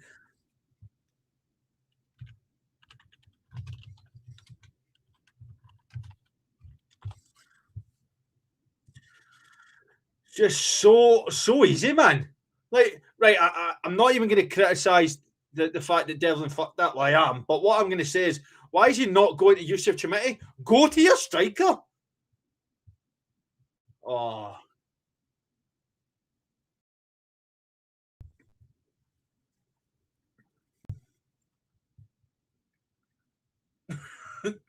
Look at this comment section, by the way. As soon as somebody comes for you, they're all gone for you. Well, then, yes. Oh, Raskin, unlucky. Unlucky from Devlin, but don't think he was. He wasn't. Oh, great block there from Fernandez. They're looking for the foul. They're not going to get it though. Penalty, Motherwell. I think you're watching the wrong game here. If you're Raskin just dawdling with the fucking ball, and then Asgard play it through. Why would you go back the way? I'm on with the gap. It's a great ball. Oh, Curtis just passed the post, man. That is a fantastic ball in there too.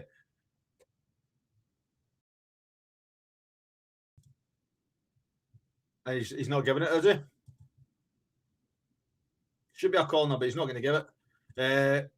Right, Martin, let me know what you think of this. Leave my ball in, man. Jesus. Martin wants to shag my maw. That's what you get, right?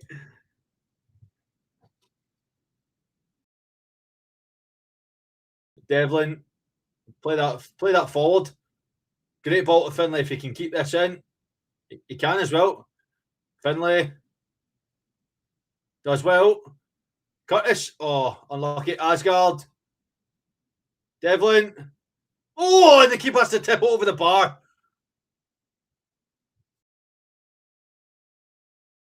I tell you, it's on you go, son. Michael, I don't think so either. And no, I've not got a picture, no. Oh.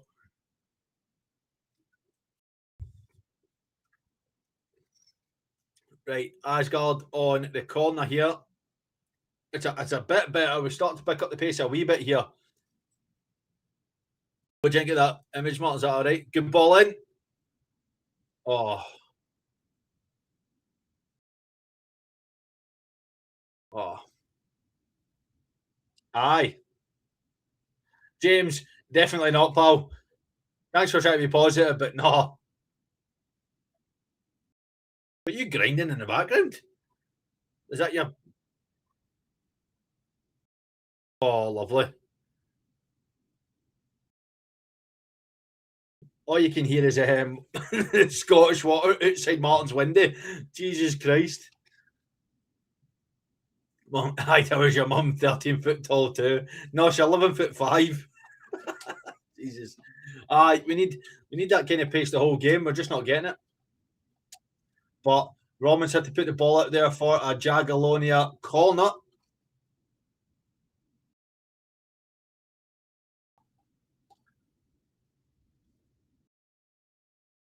Corner swung in. Cleared by Chimiti.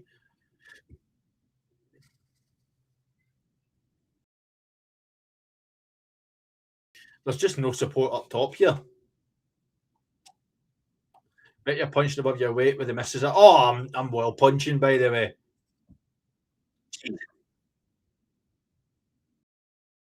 Jesus, man, that was loud.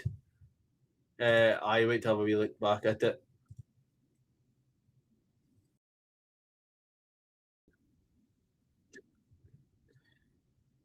Anything else?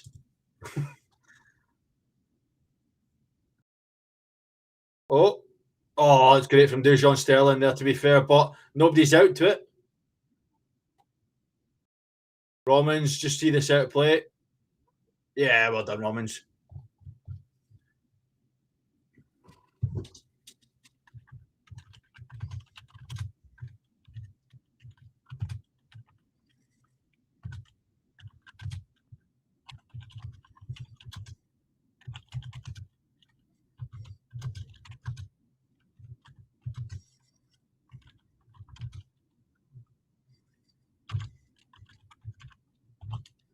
Right, see how that looks.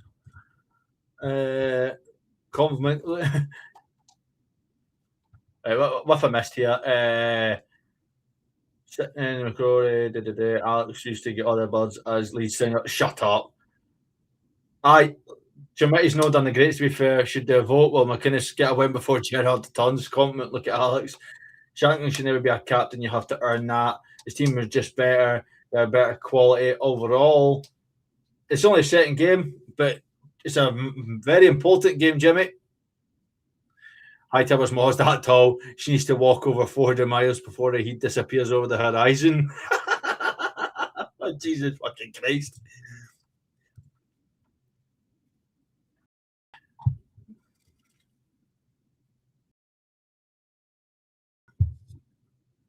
Good pressing there from Raskin. Dio. And then Asgard just stops all the press completely there. Somebody press the ball. Somebody press the ball.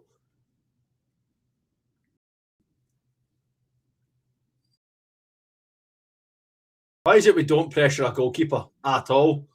McCrory needs to get across here.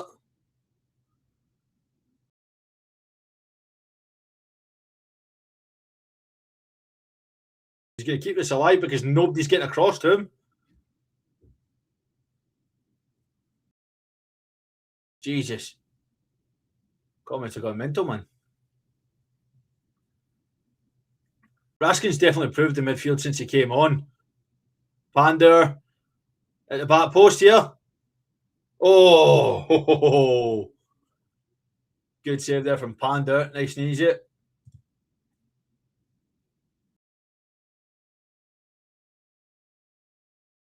Is it usually not?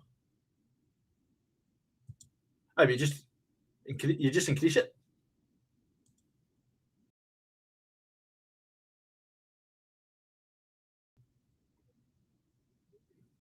Oh, I almost thought that was 3-1 there. Oh my God. The words were coming out my mouth. Right, well, let me know how you got with this one.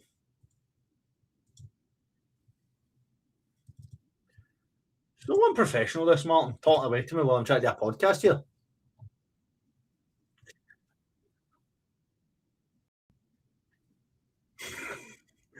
Two all day. Eddie, great. Let's hope so, sir. But that is a bomb scare. There you go. The vote has ended. Are you confident? No. 63%. Yes. 37%. 1,000 people voted on that. That just shows. There you go. 630 folk are not confident with this.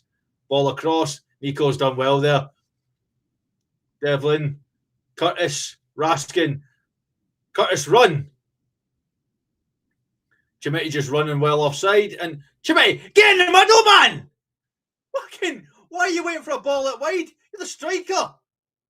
Ball in. Theo, oh, unlucky. Where's Chimeti gone there? Honestly. I'm on a pod. Me.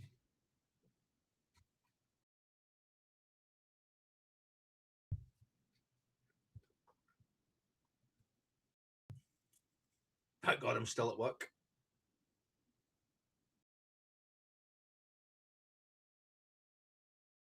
Right, brother, you might be right, to be fair. I mean, that's shocking how far offside he went there.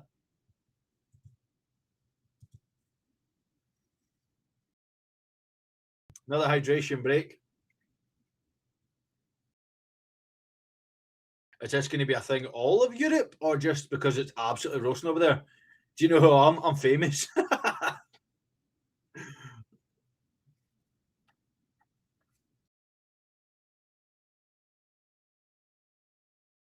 Yeah, Cameron, you're fully right. Same rubbish, different manager. We just need to hope that he knows what he's doing here, because Derek McKinnon's got time to sort it out.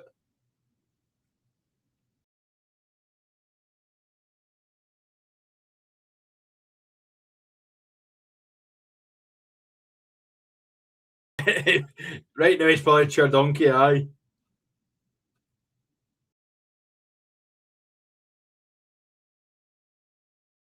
So they're probably happening just because of the heat.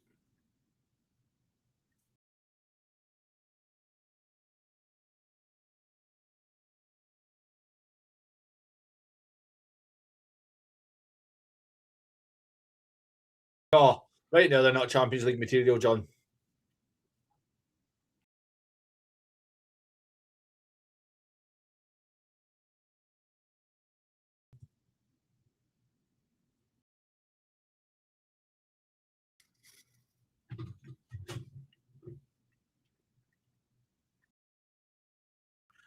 William, you're right. I don't know how we're in it either. 20 massive 20 minutes here. Motherwell look like the team could finish second. Watch him paint dry. Behave yourself, Kenneth. Behave yourself. Get Dell out. Come on, no chance.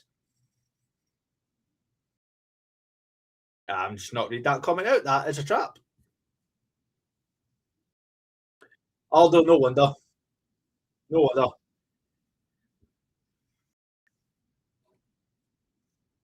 He's no worse than Russell Martin. Jesus Christ, man. No chance.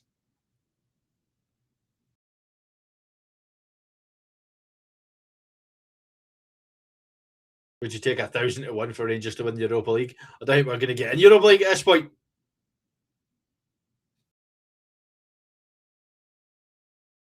So Romans needs to show his strength here.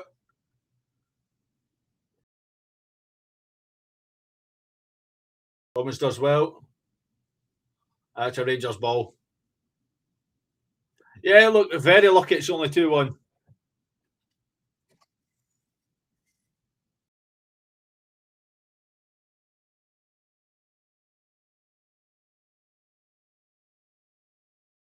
Chimeti, he's done well there to show a bit of strength.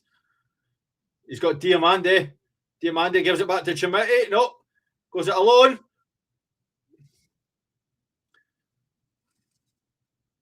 Don't know why you don't give that back. I honestly don't know why you don't give that back to Chermiti there.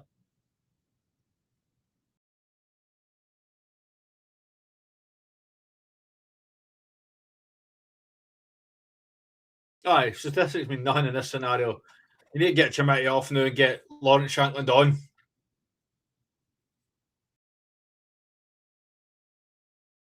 Can't not be giving that ball back there. There's two men in front of you. You're never getting a shot off.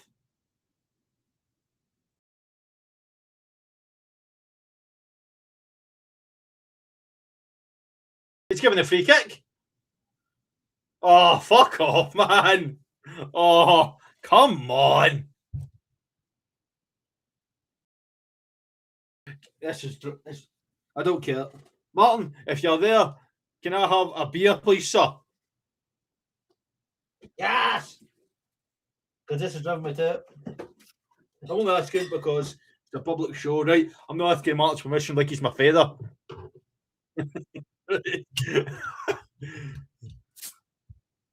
Oh. I saw the beer I didn't drink in that chaos night.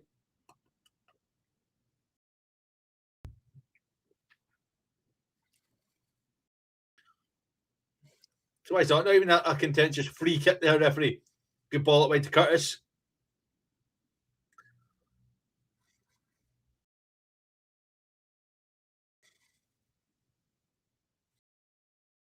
Give it back. Raskin. Look at the walking. Somebody make a run. Raskin. Oh.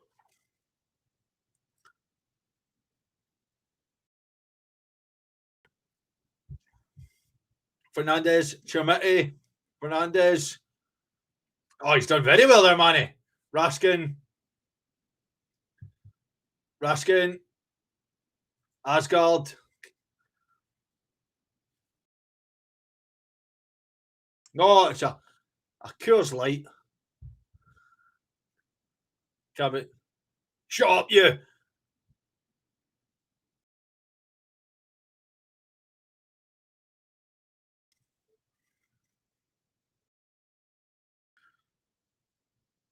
Raskin gives it to McCrory. McCrory to Raskin. Oh, fuck. Well done for McCrory, though. And Manny Fernandez there just to muscle the ball back. Drive a beer to Whitburn. Aye, a Coors Light. Why not? Cummins.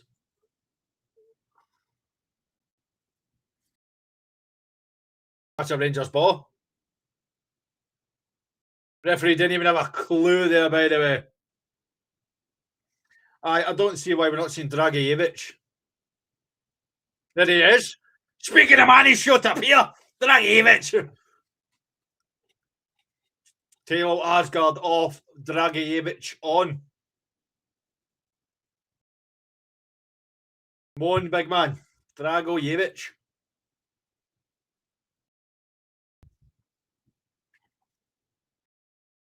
He'll be on the pitch 4 minutes and he'll score a goal. Romans, ball in.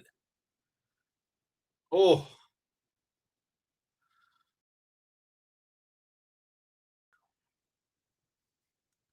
We're starting to do well just to start hemming them in here. What's the point in hiring elite managers when you stop in the bargain basement? Shop in the bargain basement, sorry.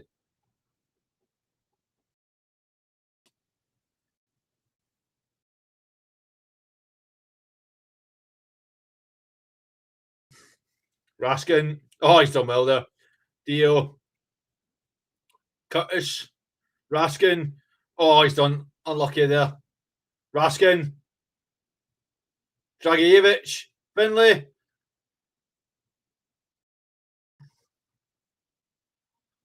Keep the pressure on. Keep the pressure on here.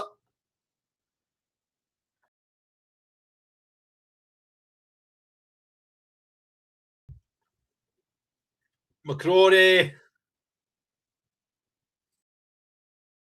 Watch, we're not cut out here. Romans needs to get across, but he knows this boy's got some serious pace to run at him. Ball in, and it's easily kept. Woo!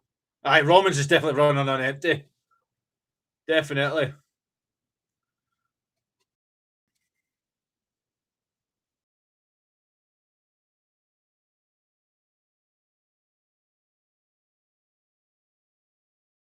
Aye, McInnes out, Bartler's mad. Theo just trying to take us forward here. Dragijevic to Romans.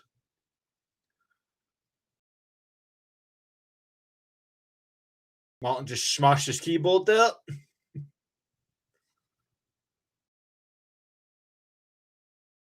Just do go centre. I don't know.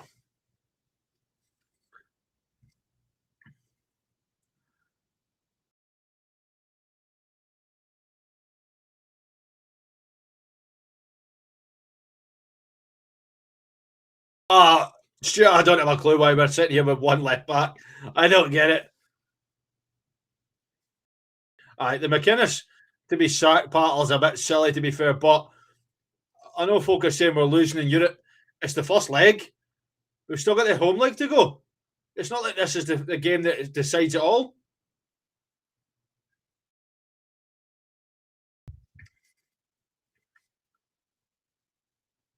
Finlay! Oh! It's a Rangers corner. Finlay just showing the intent there.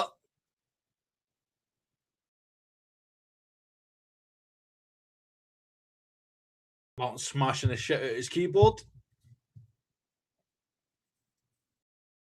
I didn't bother you.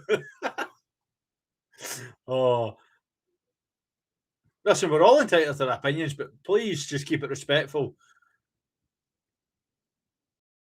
But good play there from Finlay. Dragijevic is on the corner.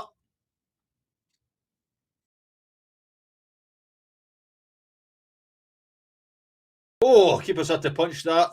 Comes out to Finlay, but he can't control it. What's he giving there? I went out of play from Dragijevic. Well done, son. Yeah, Geordie should be just drilling that across.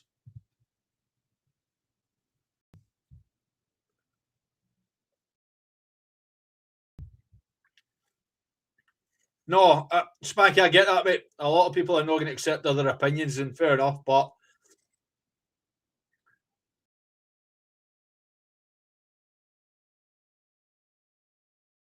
Silla that was at Dundee.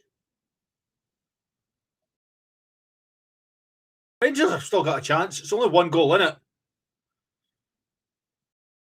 More Rangers. I'm walking on the site to worry about four of that lot. Oh, I love it.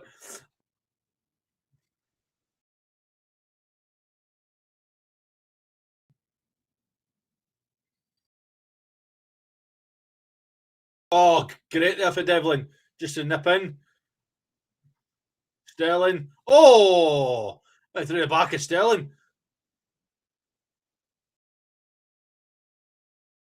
Finlay. Raskin. Romans. Devlin. Oh! Oh, Curtis! McCrory! Oh, McCrory, how do you balloon that? You funny! I know he gets the touch, so apologies. He actually the defender gets a block on it. That was a great bit of play there. The wee touch. Finlay getting a shot off McCrory with a follow-up. And actually the defender makes a great save.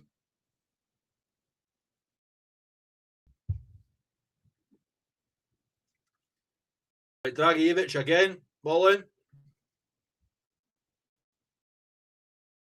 Actually a free kick. What? Catches him on the edge of the box here. They should have paced it from Dragijevic, by the way. Wow. Defender's like, yeah, I'm getting away here. And he's like, are you nothing? Are you nothing? Ball again to Finlay. He's driving at them again. Finlay. Ball in. Oh. I'm getting word from God that Chimiti ran away from the ball. I'm it. Devlin, Sterling, McCrory.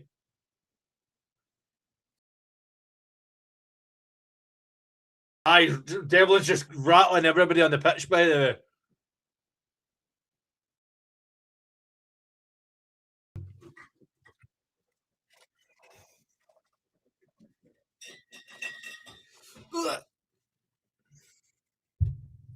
Dragievich.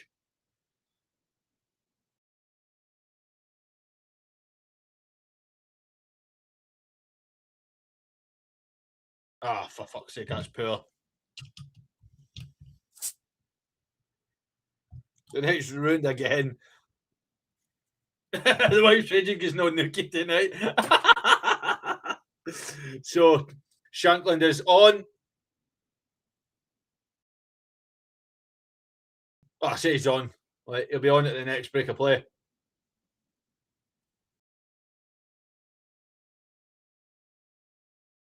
Committee. In all honesty, the way we're playing, you take off Diamande and you bring on Shankland, you go two up top. No. There's no drunken phone-ins. I won't be joining Martin tonight. Don't you worry.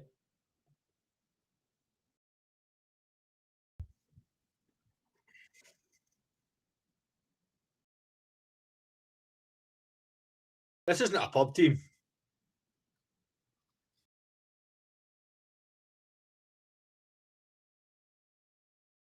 If they're a pub team and we're getting beat 2-1, then we should be worried.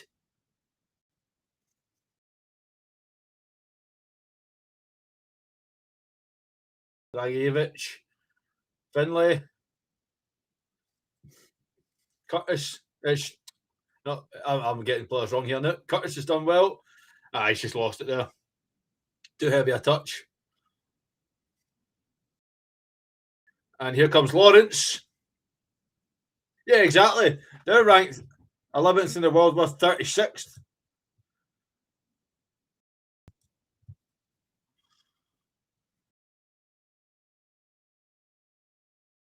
Corner Rangers. Chimity is fuming.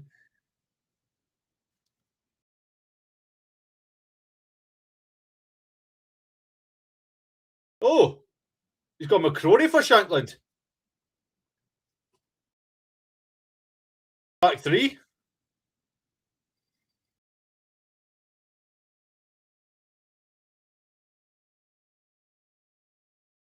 I'm done. Remove my mod, please. Jesus, Cabby.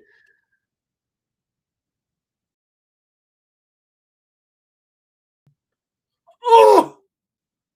Oh, how does he save it? How does he save it?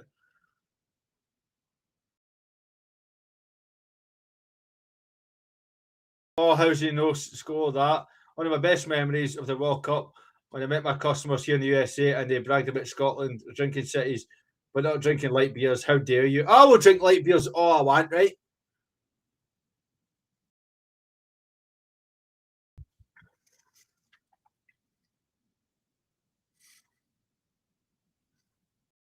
Five to go.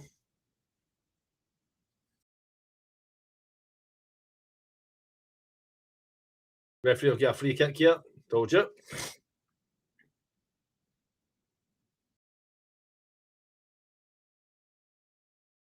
I like a Coors Light.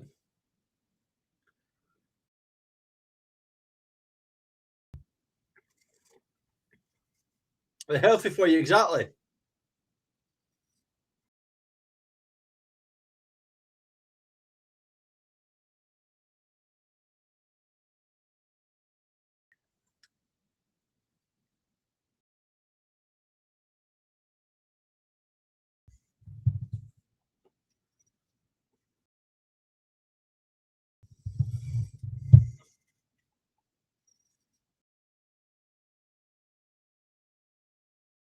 Right.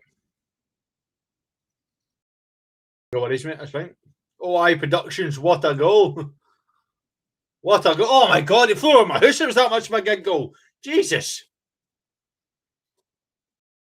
Tequila Rosie better. Oh. The Partick Thistle fans are going mental.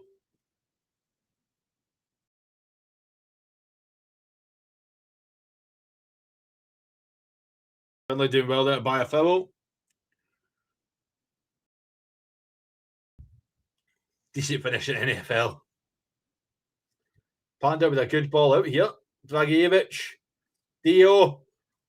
Get space, Dio. Oh, that's really a yellow. Oh, about time, by the way. Oh, I'll need more than one, aye.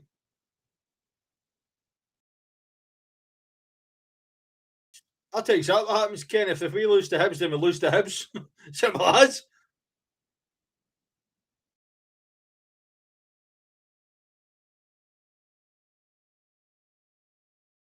Very, very few players. I think Tor Robbins gets pass marks from me, but there's not many that actually get it, in all honesty. With Raskin, Dragijevic, Curtis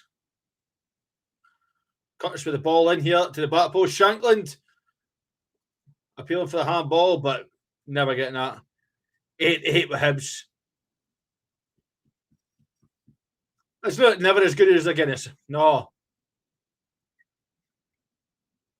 It's not a joke, Kenneth. Who's saying it's a joke?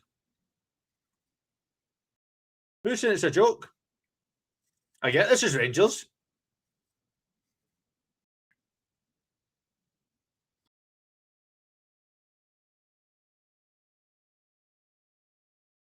I have sat through so many dross games on this podcast, my friend, that I know that this isn't the worst we played, right? It's not good.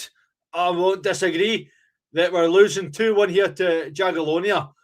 There's still another game to go where we can make this count. So to say that it's pish and that's it because we're getting beat here, it's no. Not even slightly.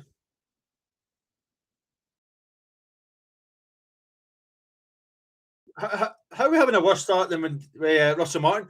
We got beat 10-1 on aggregate by Club Bruges. How is this worse than Russell Martin? We got beat off a Sturm Graz, Genk. How is this worse? I think you need to calm yourself down.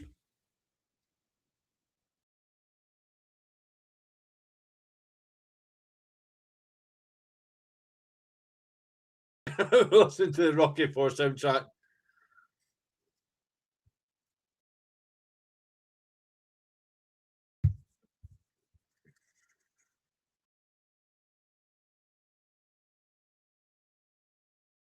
Curtis needs to start next week. 5 added minutes. Devlin. Curtis. Raskin. This is definitely not worse.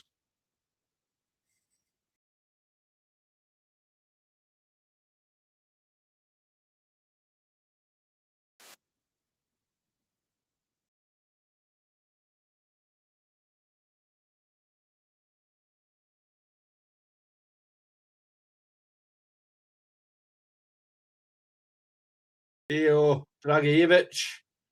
Puts the ball in. Takes a deflection.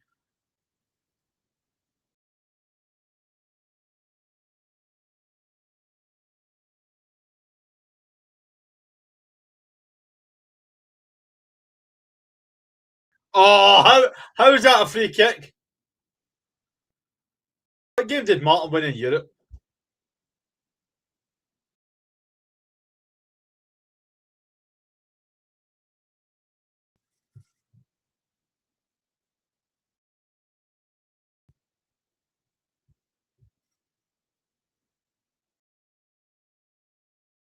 If you're talking about Victoria Pilsen, but then they got beat 9-1 on aggregate after that.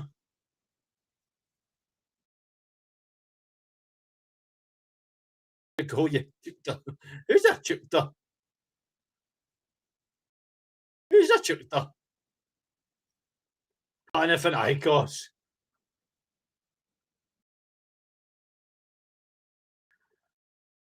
Is there acting like this tie's over? It's one game. The tie's not over.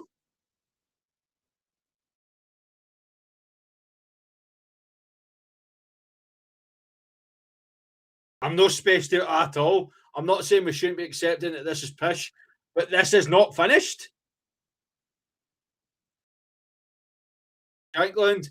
Oh, off the post. Finlay Cut smashes the post.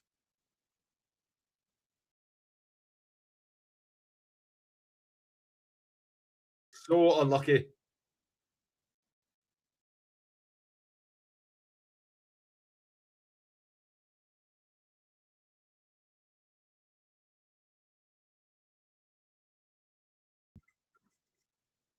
That was a great chance.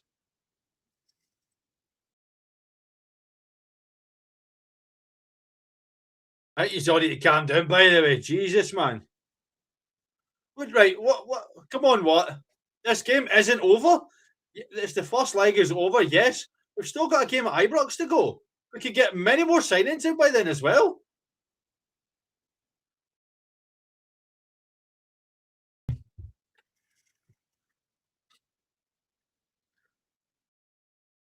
Actually, Jim, I'm not saying that this is a great performance by any stretch of the imagination, because it isn't. Too much Sesame Street, fair enough.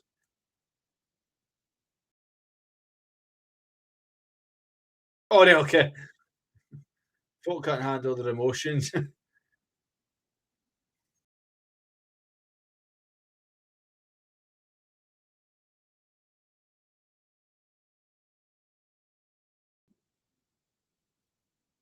Exactly. That comment right there from Vix. Why can't we score 2 goals, though? Why can't we?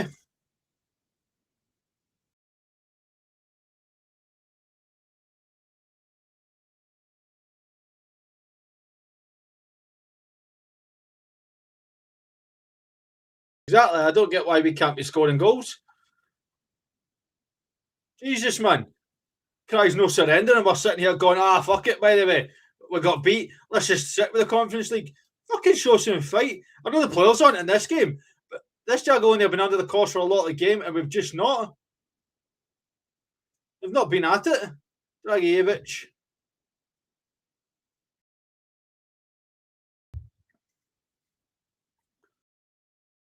Right. That's going to be the game right there. The referee's going to go blow the whistle as soon as we kick this out.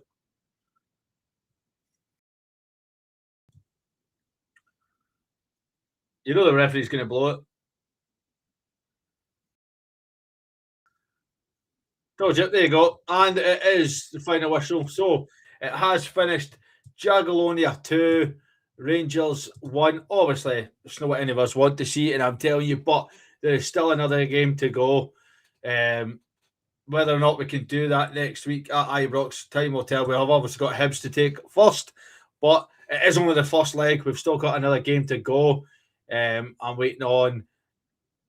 That's what I'm waiting on. I'm waiting on that. Although my name's no Ash, I know he's not talking to me, but we're cool. We're just waiting on Martin moving his arse and getting folk in. But listen, I can be that here and say that it wasn't a good game, but there's still time to go. There's still another leg to go in this game.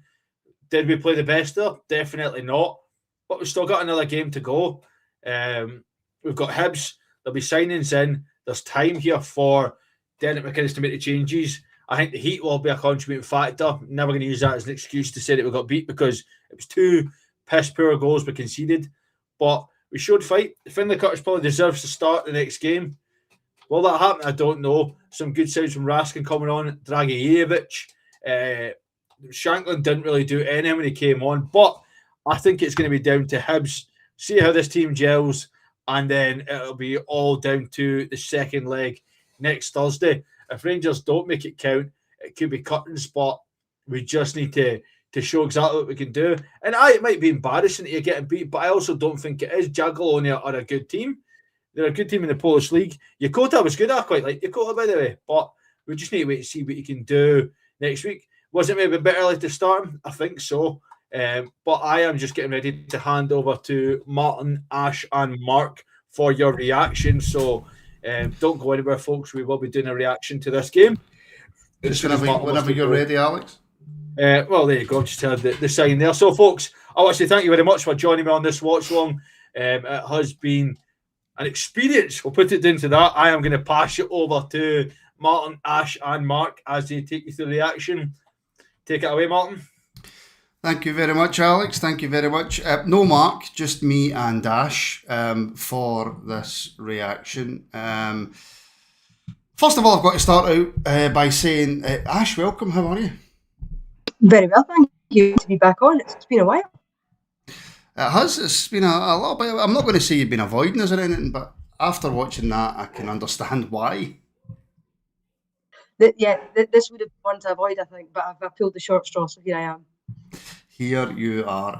Right, okay, Ash. Let's not mince our words. Let's not fight with everybody a bit like Alex did, right enough. But give me your take on that, Ash.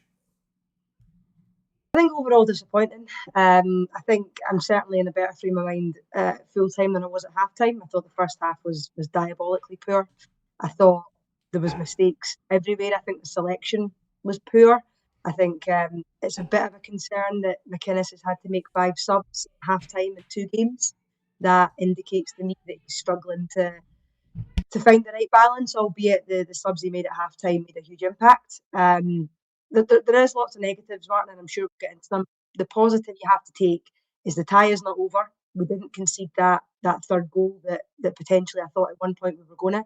And actually, in the second half, we showed a little bit of something that makes me confident we'll get the job done in the second leg. So it's not as bad a picture as it was potentially looking to be. But, 2 games under McInnes, I'm not digging him out, but he's not had the best start, and it really would have been good to have a good start to the season to get a bit of positivity going. Well, I mean, look, I'm going to bring up this super chat from William Graham. William, I can't get it up on the screen, mate. Apologies, but a massive super chat there. Thank you very much. And he simply says, Ash, we only scored 2 goals in 3 games. What chance do we have scoring 2 in a match without reply? Our defence is pish, worrying signs. Now, just to kind of add on to that a wee bit, it is obviously Derek's second competitive game, Ash. Drop points against Dundee United. We've now lost without really, I mean, we'll come on and we'll talk a little bit about Finlay. I think he made a little bit of a difference when he came on. He gave us a bit more of an attacking threat. Dragiellonia was very vocal. Shankland came on, not given a lot of time, but didn't look great. We do look a bit powder puff again going forward.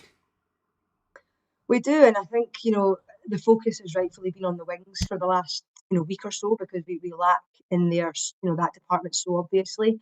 I think Yukata did quite well tonight. I think, he only had a half. I think he showed a few flashes of what he can do, but it's probably unfair to expect him to come in. Not every right winger can do an Antman and have a great debut, but then Antman didn't go on and do much after that. So that's not a barometer of necessarily being the player that we need. But yeah, out wide we lack. We know that. The club are obviously trying to address that. And we've made one signing there. We're going to make another, hopefully, potentially over the next few days, which is great. But despite the fact we've spent a lot of money and a lot of turnover in midfield, we still lack massively there. I mean, at points tonight in the first half, you had Chukwueze up beside Chermiti. And I don't think I've ever seen anything from Chukwueze that makes me think that he's the creative number 10 that can play in behind and create opportunities, break beyond, take shots, etc., really worry a defence. So for me, yes, it's disappointing that we've not scored goals, but when you look at actually the patterns of play, we've not really deserved time. We've not really created anything, and that never really happened until Raskin and Finlay Curtis came on. And they obviously, made a massive impact. But the concern you have there is Finlay Curtis is a young boy. It's going to take him, he's not going to be our first choice on the wing for the rest of the season. If he is, I think we're in trouble, because I don't think it's fair to ask that of him. He is going to be up and down. And Nico Raskin, the player that also changed the game, is likely going to be out the door soon. So unless we do something quite dramatic over the next few weeks in terms of creativity, scoring goals is going to be a problem. And it doesn't matter who's up front, whether it's Shankland or not. Well, I mean, I did see a message in our WhatsApp.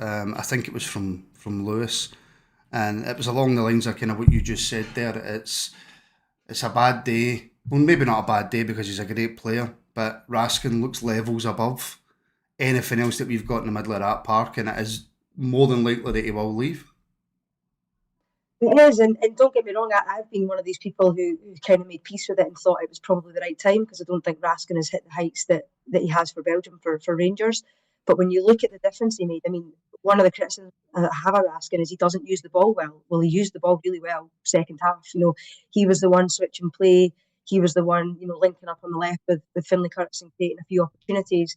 And he just looked levels above anything else that we've got. Now, whether that's because the rest of our midfielders are so bad that it makes Raskin look better, or maybe just over the summer he's matured and developed into, the international player domestically that he could be for us. But either way, it's a bit of a sore one, because I just don't see him being here beyond the window. So if Dan Neil, and no offence to Cammy Devlin, because he made a difference too, but if Dan Neil, Cammy Devlin, etc. are meant to replace Raskin, then I'm a little bit worried about, how that's going to look for the rest of the season. And I suppose we're doing this kind of arse for elbow, but I don't really think it matters, because I think we're all a bit annoyed that we've lost the game. First half, Diamande, I thought Ash was our best player. He was the only one who looked creative. He was decent on the ball. I thought the passing in the first half for the team in general, it's one of those ones, Ash, where you're looking at professional footballers and the passes are a couple of yards short. And I just think, how's that possible? How are we not putting the power into the passes to get to where they need to go? Dio, for me, was one of the few kind of bright sparks in that first half. Second half, non-existent. Yeah, and I think, it's really difficult to pick out anybody in the first half that did a particularly good job, because I thought we were poor all over the field. But you're right, I mean, Dio obviously has a big part in the goal, has a lovely turn, a few nice touches, which I think he showed at Tannadice. But, maybe that the game we've just watched kind of encapsulates the problem with Diamande. He's a bit like Asgard. He's a moments player. He can do something and you look at him and you think, wow, what a player he could be for us if he could do that consistently. The problem is, that he won't. He disappears out of games, and that's 290 minutes that I think he's finished. I think he finished at Tannadice as well, and I'm kind of scratching my head.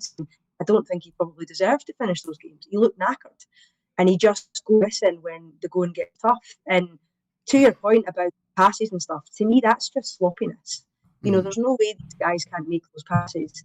It's just, I don't know whether it's ego, I don't know whether it's not applying themselves properly, but I mean, Asgard, I think, epitomised it as well. The second goal comes from Neil not making the right decision in terms of playing the ball out wide to McCrory. He plays it into Asgard, who tries this stupid little flick outside the penalty box. We lose the ball, we're exposed. Yeah, there's defensive problems, but that shouldn't happen. There's another opportunity for Asgard to play it out wide to the left, and he just plays it straight to the opposition player. And I don't know what it is. It's this team is so frustrating because they just don't do the basics well. They just don't know how to up the tempo in games and play with intensity. And when other teams do that, we get caught out. And I don't want to be too negative because we are only a couple of games in, but you can change the manager, you can bring new players in, but if the mentality and the attitude of the squad doesn't change, then it's going to be difficult. And again, I'm always very, very cautious about being overreactionary when it's only been a couple of games, right? Yeah. However, I do have to ask, and I think it was Foxy Lad in the comments, forgive me if I'm wrong, I might be wrong there, but the comments are coming in quite quick. I mean, you're talking about that episode there with Asgard when he tries to do the flick, but moments before that, if Dan Neil just passes to Yokoto, who's out wide right, Ash, he's got acres and acres of space. And what worries me is he's not seen that pass and the plays in front of him. What has Dan Neil been brought into Rangers to do? Well, that's the $1 million question, and you're right. I mean, anybody watching the game was screaming out wide. That was the ball, 10 times out of 10. It's the most obvious pass to make, and he doesn't. He shoves it into Asgard, and from there, obviously, we've talked about what happens next. I mean, what is Dan Neil meant to be? Is he a deep six? Is he a kind of quarterback that dictates the play?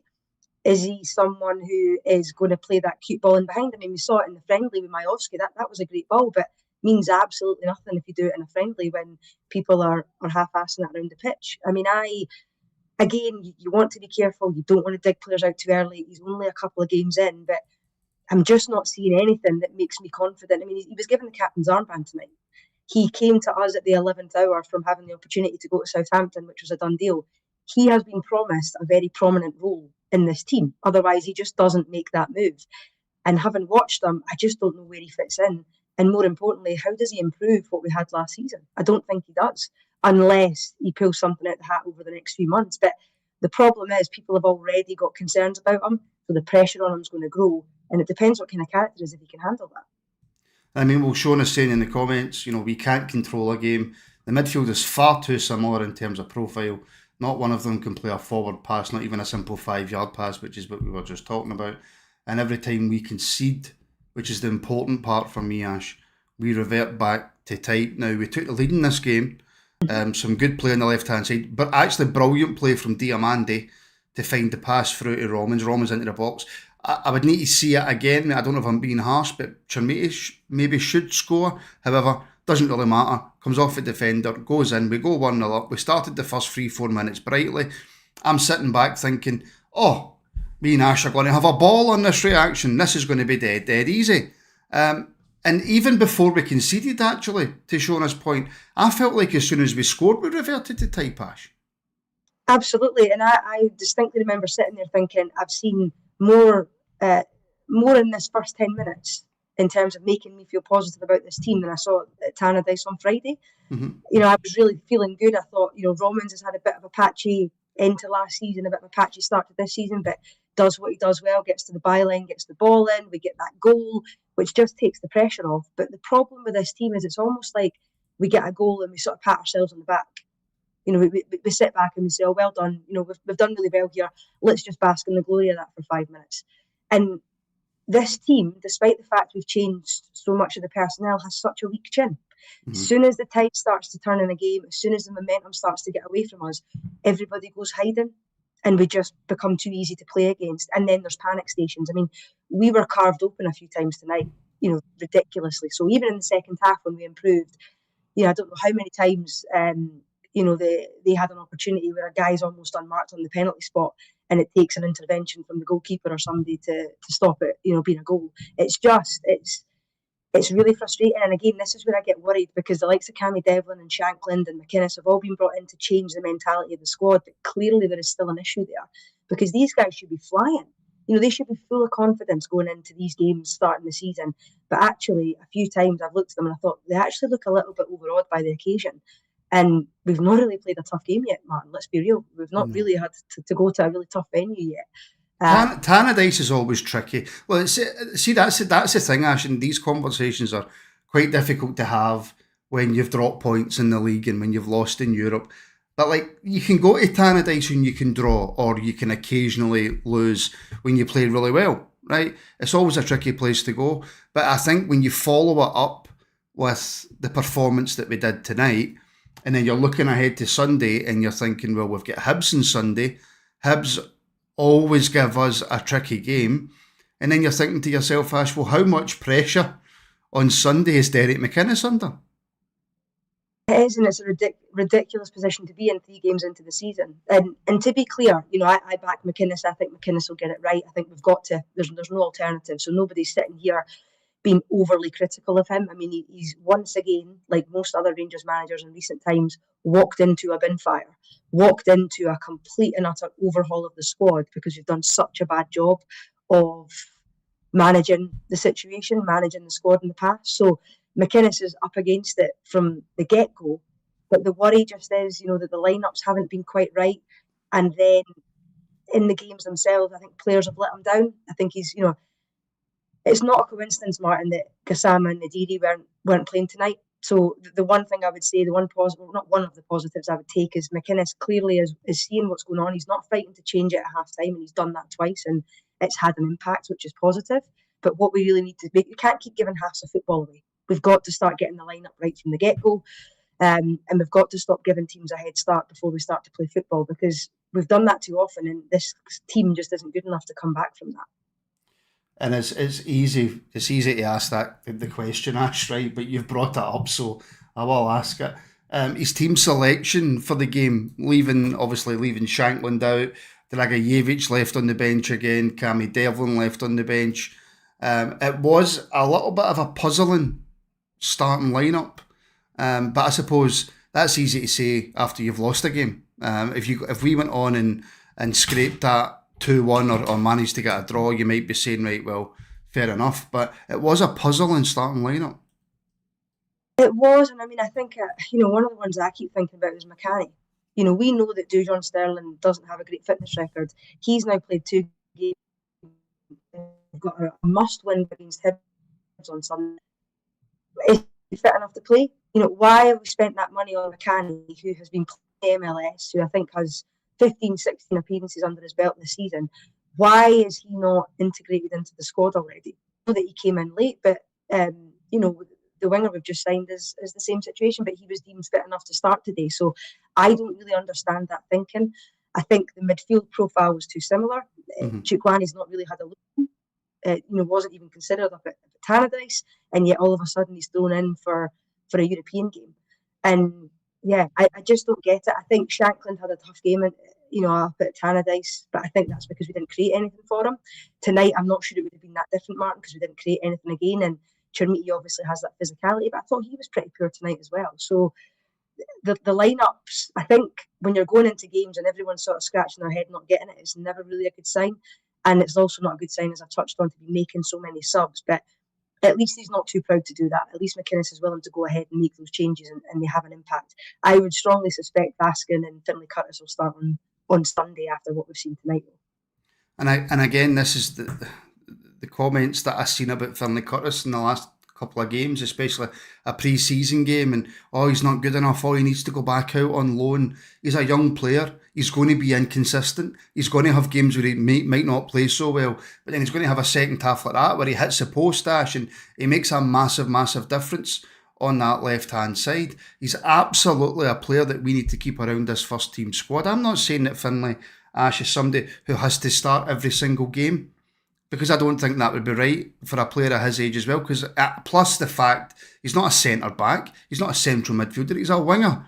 Wingers are notoriously inconsistent, especially young ones. But like you say, he's one of the few players I think on the park tonight, and I admit my bias towards getting younger Rangers players into the team. That's what I want. But he's done himself no harm, I don't think. No, and I would fully admit that, I don't think we can rely, and you've touched on it there, you can't put that on him for him to be the starting, left-sided player for the rest of the season. I think if we do that, we're setting him up to fail, and that's not the right thing to do. But what you can rely on is he has no fear. He comes on and he's 100%, he'll take people on, he'll take a chance with the ball, he'll also dig in defensively. There was a really good moment up at Tannadice where he gets in and makes a really good tackle, running back, putting the effort in. So he's got the work ethic, he's got the attitude, he's got the confidence, and he's also got the quality. We've seen at Kilmarnock that he can chip in really important goals, he can create things for his teammates, and we've seen that tonight. However, as you touched on, irrespective of age, wingers are streaky. He'll be hot, he'll be cold, he'll frustrate you, and he'll make you jump off your seat in equal measure. So you've got to go and get him help. You've got to go out and sign players that can complement what he does, give him the opportunity to start some games, give him the opportunity to come off the bench. I mean, I think it was after the second goal, and I might be wrong here, but I'm pretty sure I'm not. There was an image on TV and I could see McCausland in the background. And I do not mean to dig McCausland out. I'm sure he's a lovely guy and I don't like having a go at any Rangers player. But if one picture summed up the mess of our squad, it probably is that. Because we are carrying so many players that are going to contribute absolutely nothing, and now really struggling to bring in compete. And unless the kind of scouting guys and the guys that make the deals happen get their finger out, they are setting McInnes up to fail, and it's really frustrating. Yeah, I mean, look, McCausland's one of them, again, fully admit my biases. Do I think long term McCausland's good enough for this Rangers team? No. Would he have been any worse than what we've seen in that park tonight had he came on? I don't think so. If anything, he'd have been more direct. He'd have been a bit like Finlay on the left. He'd have been a bit more direct. But I think, look, you've got a point there when you're looking at a player who we did give time to in Ross. He got a long enough spell in the team to try and impress, and he didn't impress, and then when that happens, you move them on. But yeah, recruitment has been... and we've signed 9 players, Ash. And I suppose that's the point, Martin, is we've signed 9 players, we've got a huge squad. I mean, we're probably at the levels Chelsea are, where we're having to get second dressing rooms and NFL-style dressing rooms for we've not got enough pegs to put everybody's stuff on. And I kind of joke, but, that's a problem. You're carrying a lot of players who the fans and the hierarchy of the club know are not going to contribute this season. And yet we cannot get these guys out the door. Now, maybe that's not holding up what we're doing in the transfer market. Maybe it's not a cash issue. But you start to look at it and think we've not really made any big signings. We've not really brought that 1, 2, maybe 3 quality players that will elevate us to the next level, push us to the next level. And is that because we can't get some of these fringe players out the door? And it's now starting to bite. I get the window's open to the end of August, but the season starts on the 31st of July. And we've already had 2, really, really difficult results that puts McInnes up against it a little bit. And I just think that the club haven't helped them. And it's another season where we go into the new year trying to be positive, but we're carrying all the legacy of the last season. And at some point that's got to stop, but it's really difficult to see when. Well, and I hate to bring our neighbours into this, right? Their fans have been complaining since, 2-3 years. They've been absolutely going radio rental about signings and stuff. And they go out and spend £11 million on a striker. And a very good striker at that, by the way, who, if he does click, I'm terrified what he can do in this league because he's a very, very good striker. My hope is that it doesn't work out for him and he ends up a dud. I sincerely hope so. But that's what you're talking about, Ash. That's that signing. Yes, they might need to sign more. And to be honest with you, I don't really care about them. Yes, they might need to sign more players in other positions. But they've went out and they've got a marquee signing in the door. We haven't done that yet. No, and I think we need it. I think as a fan base, we need it now because we were all on board with the initial signings that were made, which were building the squad, trying to fill some key positions. But you look at us now, and are we stronger than we were last season? Guy, I don't know. I'm not. I'd have to really sit and think about it. But you just look at that squad tonight, and you look at, more importantly, how we've played over the last few games. There are so many gaping holes in that squad in terms of quality. And even players that came in last year that did well, for example, Romans, he struggled. He created the goal tonight, but defensively, I think he's posted AWOL at times. And that's a bit of a worry as well, particularly when Manny Fernandez hasn't had a good start to the season. So, the whole issue is compounded by players that maybe were in decent form last year, have come back and they've not started well. And then the new boys, obviously, they'll need some time to bed in. So, listen, tonight, the positive is we're not out of it, Martin. I think we'll get the job done. We didn't concede that third goal. So I don't want to be too doom and gloom. I think we'll qualify for the next round. But we've really got to start, bringing quality into the squad if we're not going to be looking up at others ahead of us in the league over the next few weeks. Well, another super chat's come in for William Graham. Thank you very much, William. They said we signed leaders. Where are they?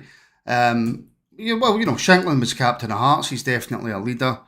I did like the very small sample size that I got to see for Dragiellonia, Ash, in terms of not just his play on the ball, but also he was screaming and shouting at players, as well, and he wasn't scared to speak his mind. I like that. Does that mean he's going to go on and be successful? No, but early signs are everything for me, Ash. Now, I'll ask you the same question. Where are the leaders?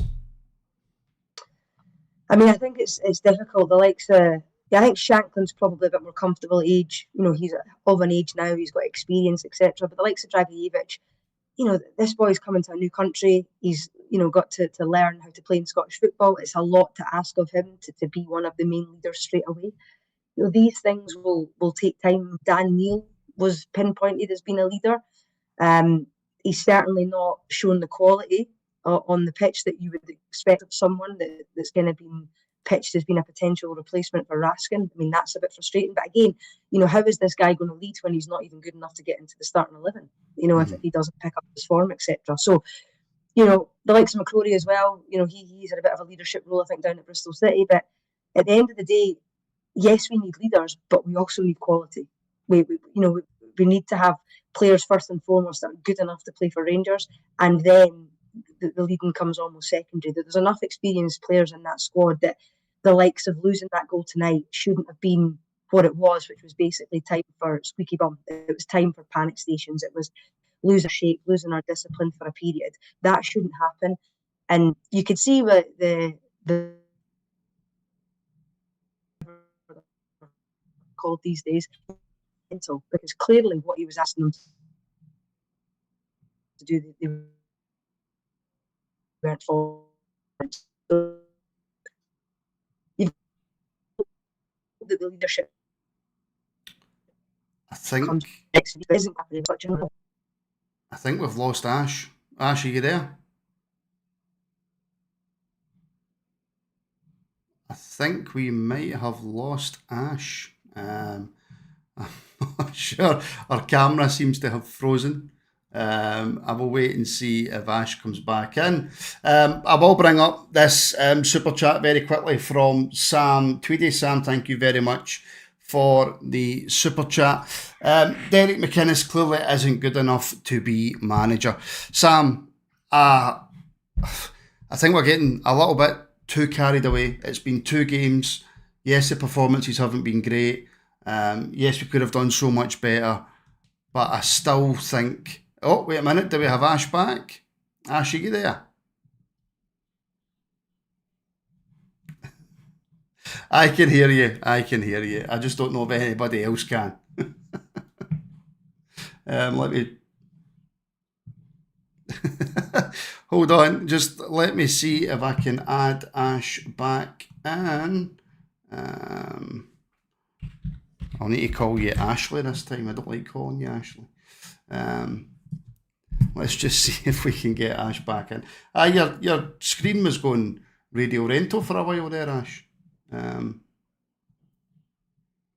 Yes. There we go. We've got Ash. Hold on. Right, Ash, are you there? Right, well, now we've got a mad echo coming for you. This is a bit like Rangers performance. So it is.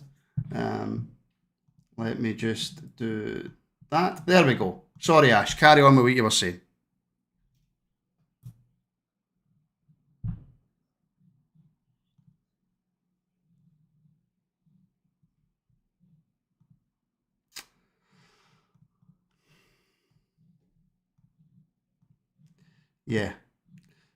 Yeah, whatever Ash said there, by the way, was absolutely spot on. Nobody did not hear her. But I will bring up, Ash, because I fixed it now, Sam's super chat. And I knew that this was going to happen. I knew this was going to get spoken about. And I think Derek expects this as well, because he made mention of it before.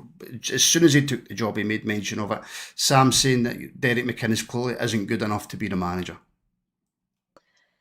I think that's probably a little bit unfair. I think it's too early. I mean, I respect the opinion, and I can understand why people may have that thought process just because of where he's come from in terms of other clubs. But I think it's way too early to make that judgment. I think he's got his hands almost tied behind his back, given the state of the squad. I trust that if he's given the resources, he'll do a good job for us. So I probably don't agree with that. I think we've got to give him time. Yeah, keeping it real. I need a producer in the background, you see. If I had a producer in the background, all this would be absolutely fine and there would be no issues whatsoever. I know, yeah, look, in all seriousness, the knives are going to be out for Derek McInnes from certain sections of the support, Ash. There's nothing that anybody can say that is going to change people's thinking on that. Dundee United was a worry because of how poor we were. Tonight, it's not done anything to help the worry that people already have. If anything, it's just added to it, Ash. And again, we're getting into these conversations. We've had 1 league game and 1 European qualifier, and we're already getting towards is it all about just the result on Sunday, or do we need a performance to go with it? It's actually mad. It is. It's quite wild to be here after 180 minutes of the season. And I think, we need to pump the brakes a little bit. I mean, yes, if we don't get a result on Sunday, the pressure will rise. But look, we cannot keep chopping and changing managers. At a certain point, the manager cannot be the issue. And Derek McInnes understands the club. He understands Scottish football. He knows what a successful Rangers team looks like. So to judge him now when the window's still open, we still have a lot of turnover of squad come and go, I think is really unfair. He hasn't helped himself, I think, with the team selections, as we've talked about. I don't want to go over that again, but that hasn't helped. But what has helped is that he's changed it at half-time. And what he's changed at half-time has made a difference. And I am positive those players are not being coached to make the defensive mistakes that they're making. It's just something that's going to take a little bit of time. So I don't think it's helpful at this stage to go after McInnes. I think you've got to get behind him and back him. And the reality is he's not going anywhere. So you're kind of shouting at the clouds a little bit. But we've got to just pause and see it for what it is. It's early season. It's not great. If Finlay Curtis gets that, doesn't hit the post tonight, it's a goal. It's 2-2. We're all feeling a little bit better. I think we have to pause these conversations until later into the season, if I'm honest. Yeah, 100%. And just before we go, Jerry Hardy, member for 50 months. That's absolutely incredible. We seem to have signed midfielders that fail to see an open winger that can carry the ball and do damage to defences. Ash, has the recruitment so far, and again, it's still very, very early to judge, but is there anything from the recruitment so far that you like the look of, that you can see a bright future in, that gets you excited to go and watch Rangers? I think Yucatel looked okay tonight. I think I can see, and apologies if I'm butchering his name, I'm terrible with pronunciations, but I think he looked, all right. I think, given he's only been at the club for 24 hours, 48 hours, I think he showed, there was a moment in the first half where the ball dropped him and he was really composed. He just snatched it and created a potato. That kind of profile excites me. I think Dragiellonia was a fairly sought after young player. I think he will come good. Where I get a little bit more nervous is the fact that the focus has been all in one area of the pitch, really, in midfield. Where I also get a little bit nervous is that we've had one defensive injury and we're literally at crisis point. Mm-hmm. That is almost negligent, and I don't really understand how we've ended up in that position. That needs to be rectified, sharpish. So if you're asking me to grade the recruitment team so far, I think you're talking 4 or 5 out of 10. Let's hope that what they do over the next few weeks, they turn that around. But yeah, if the transfer window was closed tonight, Martin, I'd be a pretty unhappy camper. Oh yeah, I'd be worried. I would very much be worried. Like you say, defence is looking so threadbare. It's untrue. And up top, you've got Shankland, you've got Chermiti, you've got Nadiri, you've got Miovski, nowhere near the team tonight. He kept Chermiti on for the full game alongside Shankland. That didn't really seem to bring much to the table when they two got up front together, which is a slight worry. Hopefully they can start to work each other out and that helps. But you've got another 2 strikers sitting on the bench that don't see the game. Chukwuani's a huge worry for me, Ash. So poor in that game.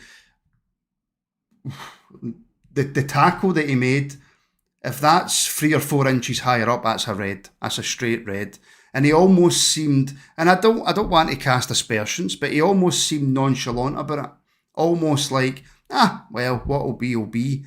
I'm not getting good vibes at all off of Chukwuani. In terms of quality, the word you used, quality, which I think is so important. Cammy Devlin gives you endeavour. He gives you a tackle. Doesn't give you real quality, right? Diamande doesn't give you the quality that he's got enough, and I've seen nothing from Dan Neil. So the midfield terrifies me at the same time.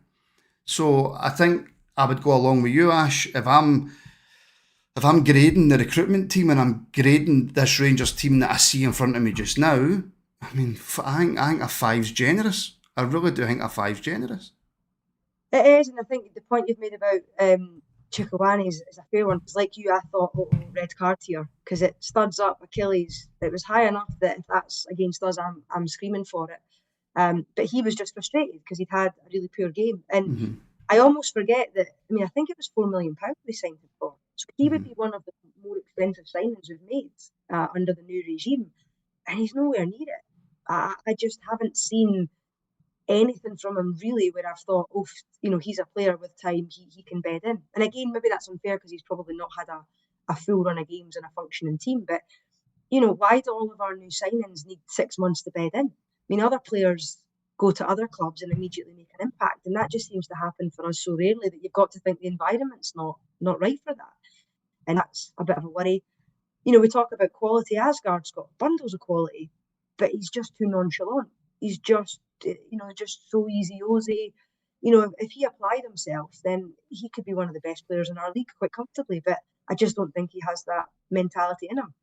And Chermiti tonight I thought was really poor. I thought, it was really naive, gave away fouls quite a lot. The defender just kind of bullied him. And then the one time he did show a bit of physicality, Diamandi wasted the opportunity by just firing it straight at the defender when we're 2-on-2. So in terms of open play and chances created, there wasn't a lot of positives to take from tonight. But the result wasn't as bad as it could have been, and I guess that's what we've got to focus on. Yeah, I mean, we're still in the tie. And like you say, the biggest thing we've got is the second legs at home. So we're still in the tie. All is not lost, but serious improvements are needed, and serious improvements are needed quickly, which is the worry. Ash, thank you very much. Not at all, thank you. And apologies, folks, that wasn't the most positive, but I didn't want to come in here and pretend that I hadn't just watched. But I'm sure post-match stuff and over the next few months will be much more positive. It can only get better. I certainly hope so. I most certainly hope so. Thank you to everybody who's tuned in for the full show today. If you haven't already, please do give the show a like. Make sure you are subscribed as well. And follow us across all the socials. All the links are in the description. For our members or CEO members tonight, I'm back at 9 o'clock to do the phone in. Really buzzing for that. But yeah, just like to say thank you very much for getting us over the 17,000 subscribers as well. Thank you just for all the support that you give us. Not the result we wanted, not the performance we wanted, but all so far is not lost.